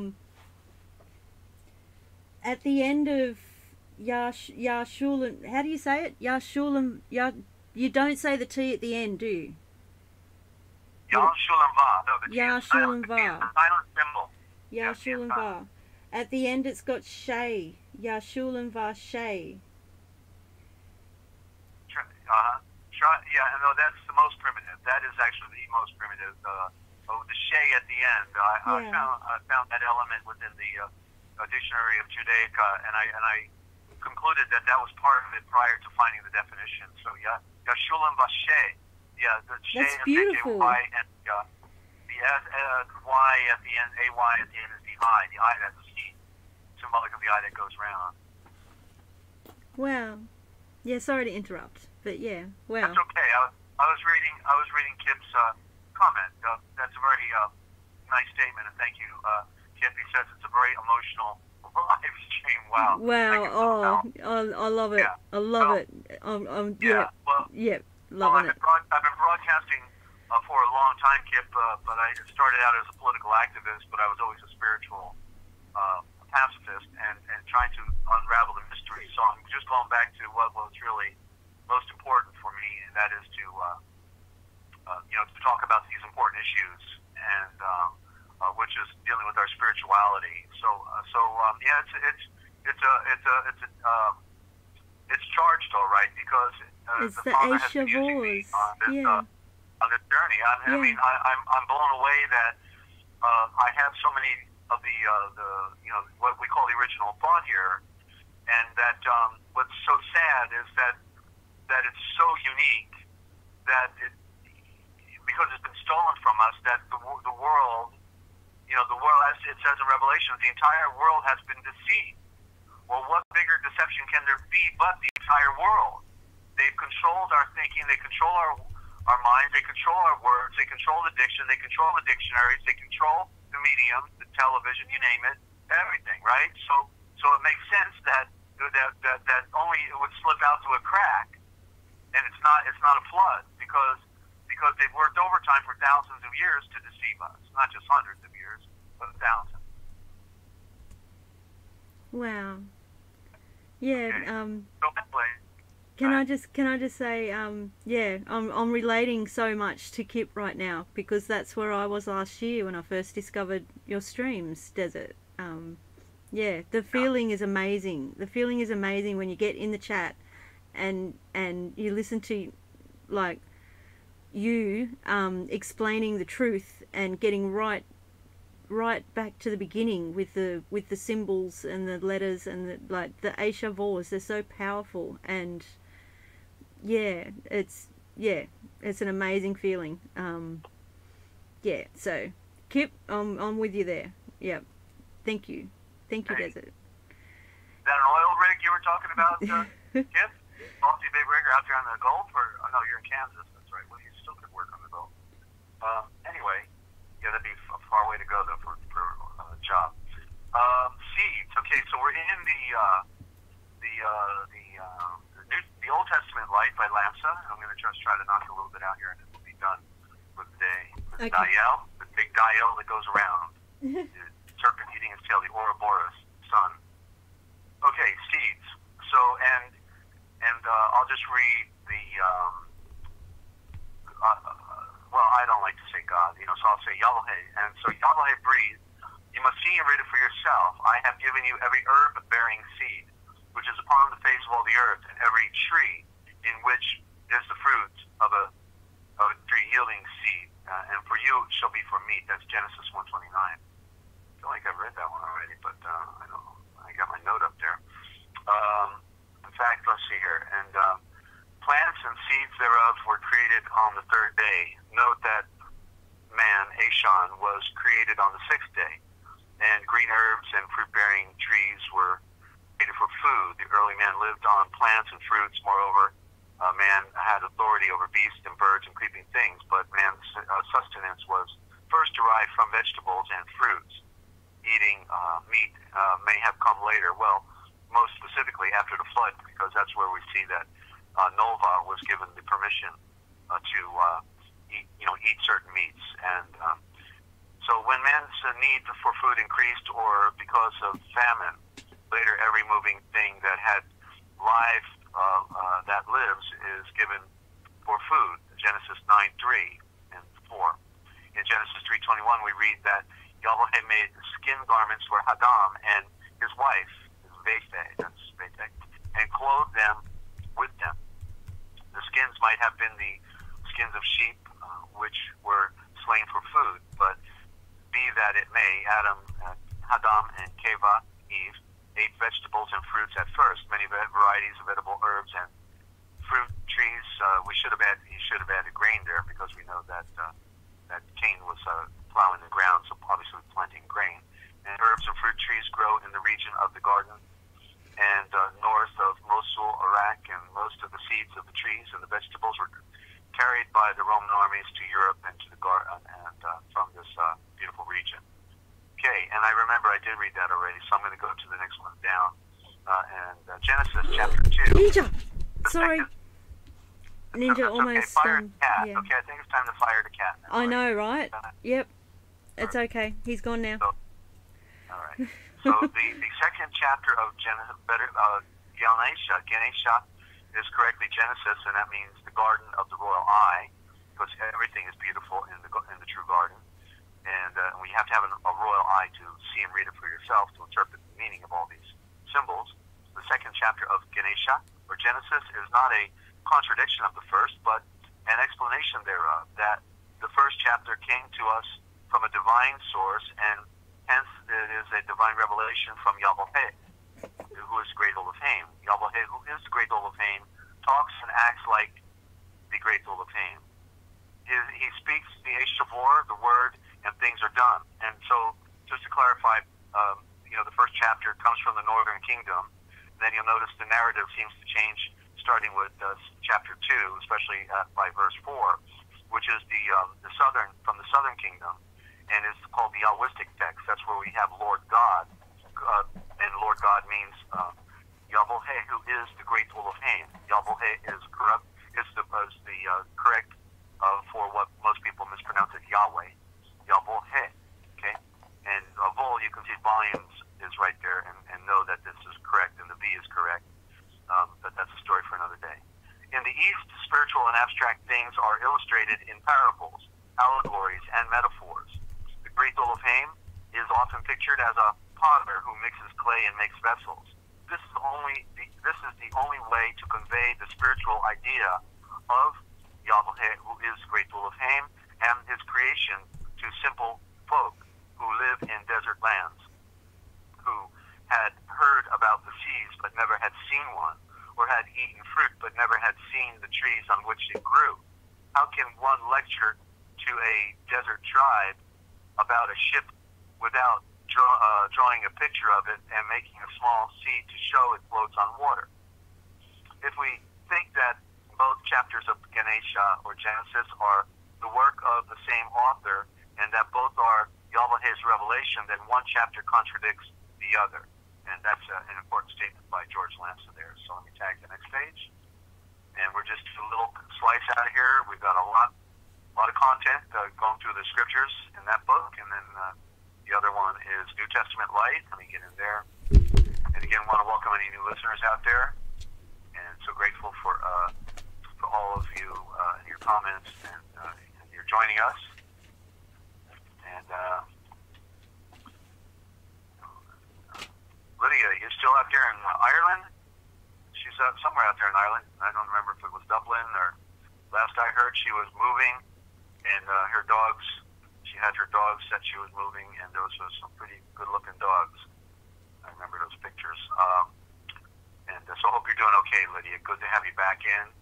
And thank you for the spelling, Yah-Love, for Yahweh. And so we have God is section 11 in with Lamsa, New Testament Light. Yahweh is aware of everything, no doubt. Are not two sparrows sold for a farthing, and one of them shall not fall on the ground without the Father? But the very hairs of your head are all numbered. Fear not. Do not fear, therefore. You are more valuable than many sparrows. That's good news. Matthew 10:29-31. So Yeshua was the first, is the first. They would say was, like they're no longer here. You see, that's the trick. Yeah. That's the spell that they put us under, you see. Yeshua is the first and the greatest seed planter of the Eshavor, or word of Yahweh, of the Holy Bible. Bible correctly is shofar. Holy is the only true anointed shofar, the only true anointed shofar. He was the first, is the first, whom we can call a metaphysician. According to his seed planting or teaching, everything is controlled and sustained by Yahweh from a hair, which seems so small and unimportant to the little sparrow. There is no other power besides Yahweh. We should add down to the atom. The students, and I had heard there's like a million atoms between, the breadth of a hair. I can't even wrap my mind around it, so I don't know. But I know mind-boggling. Yeah. Yeah. The student of the Bible, or shofar, must distinguish between Yeshua's seed planting or teaching about Yahweh and that which we call pantheism. According to Yeshua, and of course pantheism means, everything is God, and that was the great deception by the Mitzrayim Egyptians or the Greeks, and that's the way they confused everything, right? According to Yeshua's seed planting, there is only one Yahweh who reigns over all the universe, but he is manifested in all of his creation as well. There is only one kind of life and intelligence, and that is Yahweh, just as there is only one kind of fire and light in the world. That makes sense. This is because even though life is manifested in many forms, such as animals and flowers, the essence of life is one and the same, and life was created by the only creator, the great Elohim. Now, Yahweh is the architect, and the great creator is the great Elohim. Make a distinction, okay? And that's where you need to be tuning in to get this part. Who also cares for it? Yeshua here reveals Eshan's, or man's, importance in comparison with a little sparrow or seemingly useless hair. Yahweh is more mindful of Eshan, or man, who is his image and likeness, than of the other creations or creatures, which he has placed under Eshan's domain. Okay, and I'm glad you folks are tuning in and hanging on. We're wrapping it up here, but there's so many great works, that we're not privy to, and I'm sharing that with you. New Testament Light, Old Testament Light by George Lamsa. Of all of his, he gave us the Peshitta, the shofar, or the shultres, the scriptures from the Eastern text, and his work was, his Peshitta Bible was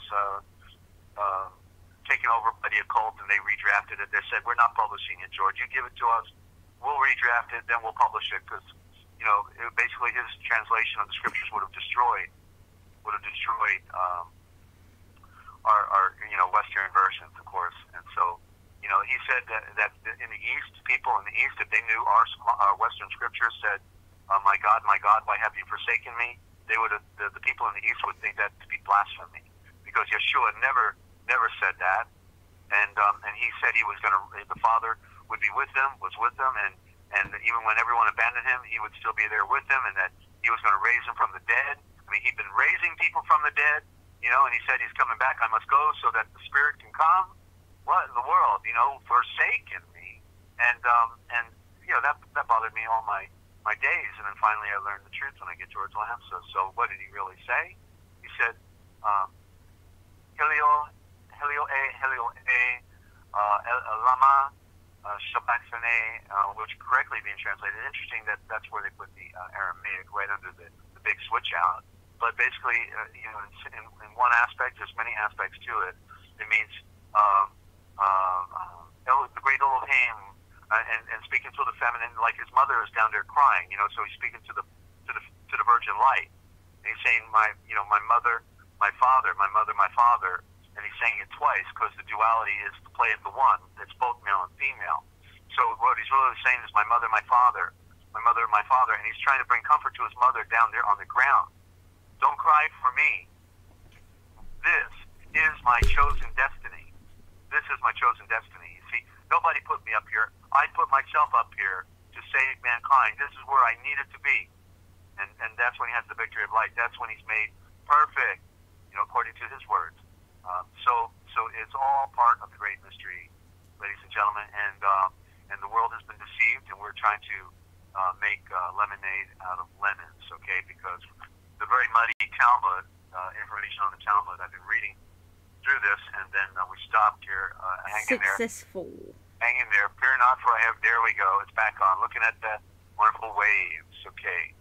And so I think what I want to do is to read the lost chapter of Acts. I've been mentioning in the last couple programs, and those were wearing out before I got there. So let me do that, and then we'll be good, okay? So okay. Where's this book go? I can't remember where that book goes. I'm having a lot of trouble controlling very mischievous NinjaCat right now. So that's good.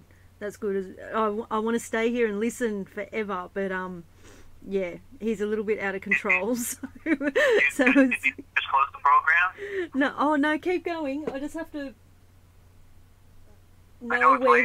have to know where he is all the time, because he could suddenly like spring up and jump on the computer and so please continue. Okay. Yeah, and just want to clarify on Yellow's comment, there's actually an H in front of the E, and we can see the word hell, which is the form of the word in the Greek helios, and we see obviously the word helium in there because there's more helium apparently in the universe than anything else, at least in the sun. And but it's Helii or Helii. We don't have any originals, so we can never express perfectly, what the originals are. But we can do it by knowing the root forms. That's the best way to do it. So that's what, of course, I'm attempting to do here with this broadcast. So I'm in the lost chapter of Acts of the Apostles by Raymond E. Kapp. You can get a copy from artisanpublishers.com. Artisan Publishers, okay? And and did you try a refresh, Lydia? Lydia, try a refresh, okay? Maybe that'll fix it. I'm sorry you're having a rough time of it today, okay? So, but do come back, and we'll be on Friday night. Lydia, also subscribe to Forbidden History Live. And then you'll compare. We'll find out if you've got a problem on the other channels. We'll find out if it's on your end or that's a good way I had stream issues near the start, but it's been all good up until now. Like with the disconnect, it's been all good up until now. So yeah, I don't know. Well, there's a story behind how this was discovered, but I can't get into that right now. I'm running out of my voice. Okay. And I just want to get the verse out, but basically, all of the letters in our scriptures, in at least what we call the New Testament, and which is correctly the everlasting covenant, they all ended with Amen. The classic Amen, even though it really means Amen Ra, and so it's purely Mitzvah. But there's more to it than that. So interesting that the Book of Acts does not end that way. And so, and let me take a sip here. So, that's evidence that something was taken out. And we know also that Shaul or Paul went to Britain and Spain, and the farthest reaches on the western shores of the European continent. So here it is, and it's been validated in several ways when you read the book. It's a small book, okay? It's only like $10. You can get it, and some really good stuff in there, okay? So here it is, copy of the Sonini manuscript, chapter 29, the missing chapter of the Book of Acts. And Shaul Paul, full of the Baruch game, or the endowment and enlightenment and separation of the Mo'eshiach, not blessings, but Baruch game, which means endowment, enlightenment, and separation of the Mo'eshiach, because we become a separate people. and abounding in the Asia Fore, or the Spirit, departed out of Rome. I'll try. I'll tell you what. I'll not transliterate too much in here because I know it'll be harder to follow. I'll try to do it literally here the way it is. Okay. And Paul, full of the blessings of Christ and abounding in the Spirit, departed out of Rome, determining to go to Spain, for he had long time proposed to journey thitherward, and I love that word, thitherward, and was minded also to go from thence to Britain. For he had heard in Phoenicia that certain of the children, the seed of Israel, about the time of the Assyrian captivity, that's the Asia area, captivity, had escaped by sea to the isles far off, as spoken by the star navigator, that's prophet Ezra, and called by the Romans Britain. And the healer and sunrise, the Lord commanded the star message of enlightenment, that's gospel, to be, not really, to be preached far hence to the commoners and to the lost sheep of the house of Israel. And no Ashon or man hindered Paul, for he declared boldly of Yeshua before the tribunes and among the people. And he took with him certain of the brothers which abode with him at Rome, and they took shipping at Austrium, and having the winds fair, were brought safely into the haven of Spain. And much people were gathered together from the towns and villages and the hill country, and for they had heard of the conversion of the royal messenger, the Malachim, falsely called apostle, and the many miracles which he had worked. And Paul reached out to the creation mightily in Spain, and great multitudes followed and were converted, for they perceived he was a royal messenger sent from the great school of Ham.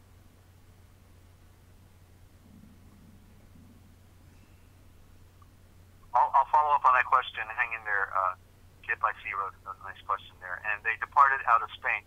And by the way, anybody who's trying to ask questions, put my name in all capital letters right at the beginning. Tag it, Desert, all capital letters, D-E-Z-E-R-T.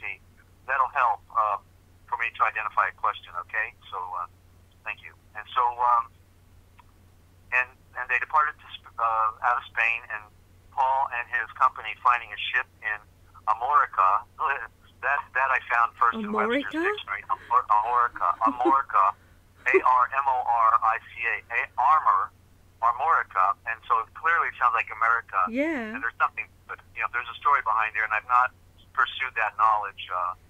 I've not had time to really pursue that. But Armorica, there we see the word armor, and then we notice that America is like a military state, so there's your armor, right? Armorica. Wow. Armor. Wow. There's the military state, conquering the world for one world order for the Vatican and the unseen hand. Sailing into Britain, Armorica, they found the ship that's on the coast of Spain, of France. Armorica sailed into Britain. They were therein, and passing along the south coast, they reached a port called. Excuse me. They reached a port called Raphinius. This is the Roman name for sandwich, okay? And in Kent, in Saxon times, there was still standing in Sandwich an old house called the House of the Royal Messengers, or misnomered as House of Apostles. And tradition has it that Paul was one of the royal messengers. Now, when it was voiced abroad that the royal messenger, the Malachim, had landed on their coast, great multitudes of the inhabitants met him, and they treated Shaul, or Paul, courteously, and he entered in at the east gate of their city and lodged in the house of an Abre, Hebrew, which correctly is the star ray. The Abre is the star rays. That's the lineage that came down from Abraham. The star rays, obviously, in one of his own nation. Okay, so he lodged in the house of a star ray, one of his own nation. And on the morrow, when they had to row some more, he came and stood upon Mount Lud in Ludgate Hill and Broadway, where the anointed Dezert-Owl at Paul's Cathedral stands in London, England. And the people thronged at the gate and assembled in the Broadway, and he reached out to the creation about the Moeshiach, Christ, unto them. And they followed the Eshavor, the word of the declaration of Yeshua. And that even the only true anointed Spirit fell upon, the Holy Spirit fell upon Paul. And he reached out to the creation, the star message, by breathing. You must see and read it for yourself. In this final age, the golden age of light, the Yahweh of the Shalom of eternal peace will dwell in the cities, and in the inhabitants thereof will be numbered. And the seventh numbering of the people, their eyes will be opened. So that seventh numbering is a mistranslation, probably for the rest, in reference to the rest. They would be at rest, and their eyes would be opened, and the illumination of their inheritance would shine forth before them.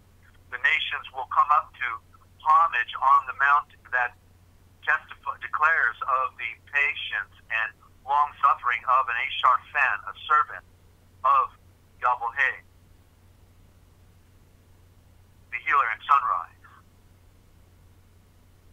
And in the latter days, in this final age, that's the correct term for latter days, that's a misnomer on purpose, not by accident. And, in the final age, the new tidings of the star message of enlightenment will issue forth out of Shalom, Jerusalem, and the hearts of the people will stand up in the flowing light and see and read it for themselves. The fountain will be opened, and the fountain of light, okay, the river of light that flows down, that original river we saw in Ganesha in Genesis, that flowed and parted into the four directions around the world. Not some four little rivers on a map somewhere they fooled us with. Will be opened, and there will be no more plague. The death is the plague. In those days there will be wars and rumors of wars. And a Malek will rise up, and his Eshavor, his sword, will be for the healing of the people, and his peacemaking will abide, and his illumination of his royal domain in the house of the sun, a wonder among the princes. And it came to pass that certain of the Druids came unto Paul privately, and showed by their rites and ceremonies that they were descended from the Judah, and escaped from bondage in the land of Maitzar, from Egypt. And the royal Malek followed these things that they were shown him, and he gave them the kiss of Shalom, the kiss of peace. And Shaul Paul stayed in his lodgings 3 months, confirming the victory of light and reaching out to the creation about the Moeshiach continually. And after these things, Paul and his brothers departed from Raphaim and sailed unto Atium in Gaul, back across the channel. And Paul reached out to the creation in the Roman garrison, and among the people, exhorting all Ashan to rebreathe with the breath of a star and confess their blindness, their darkness. And there came to him certain of the Belgae to inquire of him of the new doctrine and the Ashan Yeshua. And Paul opened his heart unto them and told them all things that had befallen him. Howbeit that Moeshiach Yeshua, the Christ Yeshua, Jesus, not to use these terms sometimes, came into the world to save the blind. And they departed, pondering among themselves upon the things which they had heard. And after much reaching out to the creation and work, Paul and his fellow laborers passed into Helvetica. I think Helvetica was Switzerland, if I remember correctly. There's your hell again. Yeah, a lot of the hell, the serpent hell, Atia, of the attic, up in the mountains. That seems to be what it is.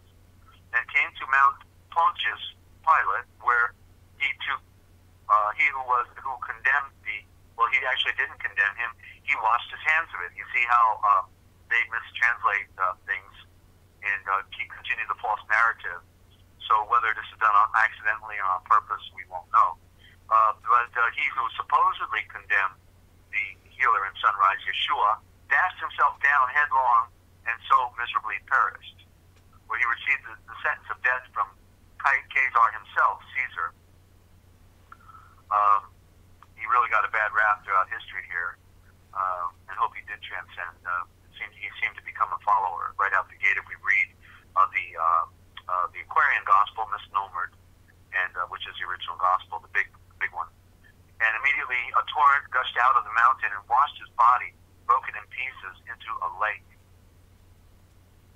And Paul stretched forth his hands upon the water and created light unto the healer and sunrise, breathing, "Our true, perfect, and complete healer and sunrise, our great Elohim, give us a sign unto all nations that here Pontius Pilate, which condemned your only intent." Well, the only thing he did was allow them to crucify him. He said, "You take him and crucify him," and it's because he knew that there would be a riot and everything would be destroyed right there. He had no. He was a hostage in that true sense, if we read the story correctly. So to say he was condemned is not correct. Might be correctly was involved in the trial with his only engendered seed, plunged down headlong into the pit. And while there might be a real, the problem with transliterations is a problem. That's the problem we have, is going from one word into an ancient into a modern, and you always lose something, ladies and gentlemen. Okay, so that's why I give a little more narrative here. And while Paul was yet speaking, you must see and read it for yourself, there came a great earthquake, and the face of the waters were changed, and the form of the lake unto the seed of the moon, hanging in an agony upon the Croatia, the cross, the curse, the burning tree of fire. And a voice came out of the throne of the sun, breathing, even Pilate has escaped the wrath that comes. See, there you go, because he was innocent of the crime of crucifixion against Yeshua. There it is, okay? Now we get the reprieve from him because he deserved it. Or if you read the Aquarian Gospel, it'll blow your mind, ladies and gentlemen. But you've also got to read the Gospel of Issa by Nicholas Notovich, came out of Tibet. Okay, and then also the Gospel of the Perfect Life, misnomered as the Gospel of the Holy 12. These all have to be compared because they all connect. All right, it's been fragmented. Here you go. For he washed his hands before the multitude at the bloodshedding of the healer and sunrise, Yeshua. There you go. He washed his hands. When therefore Dezert-Owl and Paul, and by the way, Herod had an opportunity to wash his hands. And when you read the other gospel, you find out Herod and those who were with him would not wash their hands. Okay. When therefore Paul and those who were with him saw the earthquake and heard the voice of the royal messenger, they illuminated the great Yahweh and were mightily strengthened in the spirit. 3 more verses. And they journeyed and came to Mount Julius, where stood 2 pillars. There's your cult. One on the right and one on the left hand, erected by Caesar Augustus. There's your twin towers. And they were falsely called idols, simply idols. They were towers, pillars. And one represented the sun, one represented the moon. They were like obelisks. They represented creation. And Paul, filled with the only true anointed, pure great breath on the wind and wings of fire, the Holy Spirit, stood up between the 2 pillars, breathing, "Sean, men and brothers, these stones which you see this day will make declaration of my journey here. And verily I say unto you, they will remain until the outpouring of the Eshaphore, the Spirit, upon all people, neither shall the way be hindered throughout all generations." And they went forth and came unto Iltricium, intending to go by Macedonia into Asia. And the favor for all was found in all the perfect circle of the called out ones, aka churches, and they prospered and had the shalom of the eternal peace. Amen. Amen. And there you have it, ladies and gentlemen. forbidden history, what they didn't want you to know, but we tell right here. I want to thank you for tuning in today, and Ninja, thank you for your dedication to bringing this broadcast to our friends out there, and so for me, it's a wrap, okay? And I'm gonna now bow out and give it back to you. Any final question? Oh, wait a minute. Yeah, I was just waiting for you to finish before I reminded you. Yeah. Yeah, thank you. All right, let me. My screen closed out. I just opened it, and let me see, where is that desert? Sorry, but what are you reading from again? Okay, yeah, this is the lost chapter of Acts of the Apostles, the lost chapter of Acts of the Apostles by Raymond Capp, CAPT, and you get it from Artisan Publishers, artisanpublishers.com. Just tell them Dezert-Owl sent you. Okay, artisanpublishers.com, and I know that you had a yes, question up here yeah, also. it's just above. If someone doesn't read Greek or Hebrew, how can we find the truth? Well, you don't want to read Greek and Hebrew. That's the good news, you see. That's the diversion. They took everything out of the Aramaic, and they put it into the Hebrew and the Greek, you see. And that's the great switch out. But also they corrupted the Aramaic during the 4th century and through the Roman Empire. So they destroyed the original alphabet, which we find on our driver's license today. That's the capital letters. That's the original Aramaic on your driver's license. They put it right in our face. I'm so grateful to them, because the Kabbalists actually perfected the symbols. You couldn't ask for more perfect symbols in our modern day, what's misnomered as the Phoenician alphabet. It is perfect because these are the modern version of the original Aramaic, which when we look at them on the walls and the monuments seem a little different and a little more crude. But of course they flipped them over and reversed them as well. That's part of the trick that they did, because it's the Aryan code. This is the alphabet that was breathed into the Dom, and therefore it's mystical, and it is the primal form of communication. And as I read earlier, that the symbols are words, and each one of these letters of the alphabet are absolutely telling a story. Of course, there's some corrupt letters in there: the J, the I, the C, probably the Q. So this is part of a presentation we've done. Part of that we'll do again. We go on, touch on these things, but what we have to do is we have to get past to that which was first, and what was first was the Indo-Germanic, and they covered the trail on the Indo-Germanic. They don't even talk about it except for in the scholastic books and perhaps universities, but nobody's talking about it. Why? Well, maybe then that's what we need to talk about, because it's all after we heard about the Tower of Babel, to show that the Tower of Babel doesn't create an accurate picture of what happened back then when they were confounded, because it appears that all those people who were confounded in their speech disappeared. They didn't go somewhere else and start creating a new system of speaking. They just couldn't talk to each other, because what was ironic when I discovered the truth about the Indo-Germanic, I found out that the Greek, the Hebrew, the Aramaic, the Latin, the Portuguese, the French, the German, the English, you name it, okay, Romanian, whatever, are all Indo-Germanic, okay? So all they did was they just expanded from the original prime source. So that was not a product of Babylon. There's more to the story about Babylon that we don't have. And so we have to see it written for ourselves, okay? And that's why, again, we have to become scholars, because otherwise we'll just accept whatever anybody tells us without ever, being able to know for sure, because it is possible to know these things. But, either you're going to have to hit the books real hard, or you're going to have to tune in right here, ladies and gentlemen, because that's what I've been doing for, my entire life now, basically since age 14, studying ancient history. And then the words, right, by the time I was 22 years old, I was already studying the words, and I ended up with 2,000 books on the shelf, 60 different translations of the scriptures, okay? And so I've done my homework, but it's true, but I'm not smart enough to figure it out. Yeshua is the revealer. He's my tree of knowledge. I eat the fruit of the tree of knowledge. He wanted to give somebody a big download, like Neo. He says, whoa, can we do Kung Fu now? All right, yeah, wow. Just a download like, you never could have imagined. And it's because somebody, has to be able to get the message out there when the lives are so great. Yeah.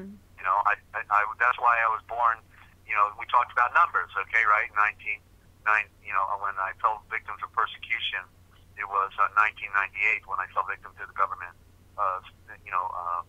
conspiracy to put me away forever.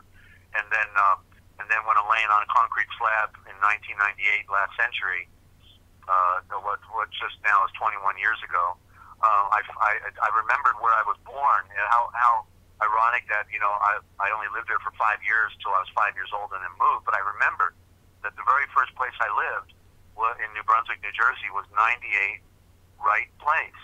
Whoa, Right Place, 98. So I'm being persecuted in 1998 on a concrete slab. They're trying to kill me. And he's telling me that's the right place. That's where I'm supposed to be. Whoa. So I've been a visionary all my life. It is a part of the great mystery. Thank you, Desert. Wasn't trying to hang too long on the live stream. Okay, Kip, well, good talking to you. It's okay, Kip. Yeah, Desert loves questions. It's all good. Yeah. Yeah. I'm just glad. I don't have a life. I just hang out here as long as I can. That's my situation. So, but good to have you. Yeah. And hope I answered the question there. Numbers are relevant when you can. Oh, and the upshot, if you're still there, Kip, the upshot on that 1998, because we talked about numbers, is that 1998 is 666 times 3. So he was telling me I'm about to produce a supernovae of, or the triune sun, earth, and moon combined, in this great mystery. Okay, wow. Not divine, but Travain is the correct word, because it's the 3 in 1, and that's like Mother, Father, Son, Father, Son, Spirit, or Sun, Earth, and Moon, or the 3 stars in Orion's belt. They hold everything together. So 3 is relevant as well. An ancient axiom talks about there's the 1, there's the 2, there's the 3, and then everything then is 10,000. So a lot of things we talk about here, they don't talk about anywhere else. I'm deep into the symbolism and the ancient mythologies of world religions and student of religion, and so bring it on, okay? You have a comment or a question, love to hear from you. Hope you'll call in. And Ninja, I've pretty well lost my voice now, so I'm going to give it back to you unless you've got another comment, or did I miss a question? Just let me know, okay? I'm standing by for closeout. Okay, no, I'm all good. I just want to say thank you, and I've been waiting to say it's gone now. It won't come out as good now. Just that you are out. See, my voice is going too, and I haven't even. Did I blow your lines? I'm sorry about that. No, I blew it because I hesitated. You are our archaeologist of Asia Wars. There you go. Okay, yeah, a word archaeologist, that'd be a lexicographer, an etymologist, and a glutton for punishment, all together. Somebody who reads dictionaries. I mean, come on, is that, to anybody would seem very boring, but it's not. It is the greatest adventure. It's amazing.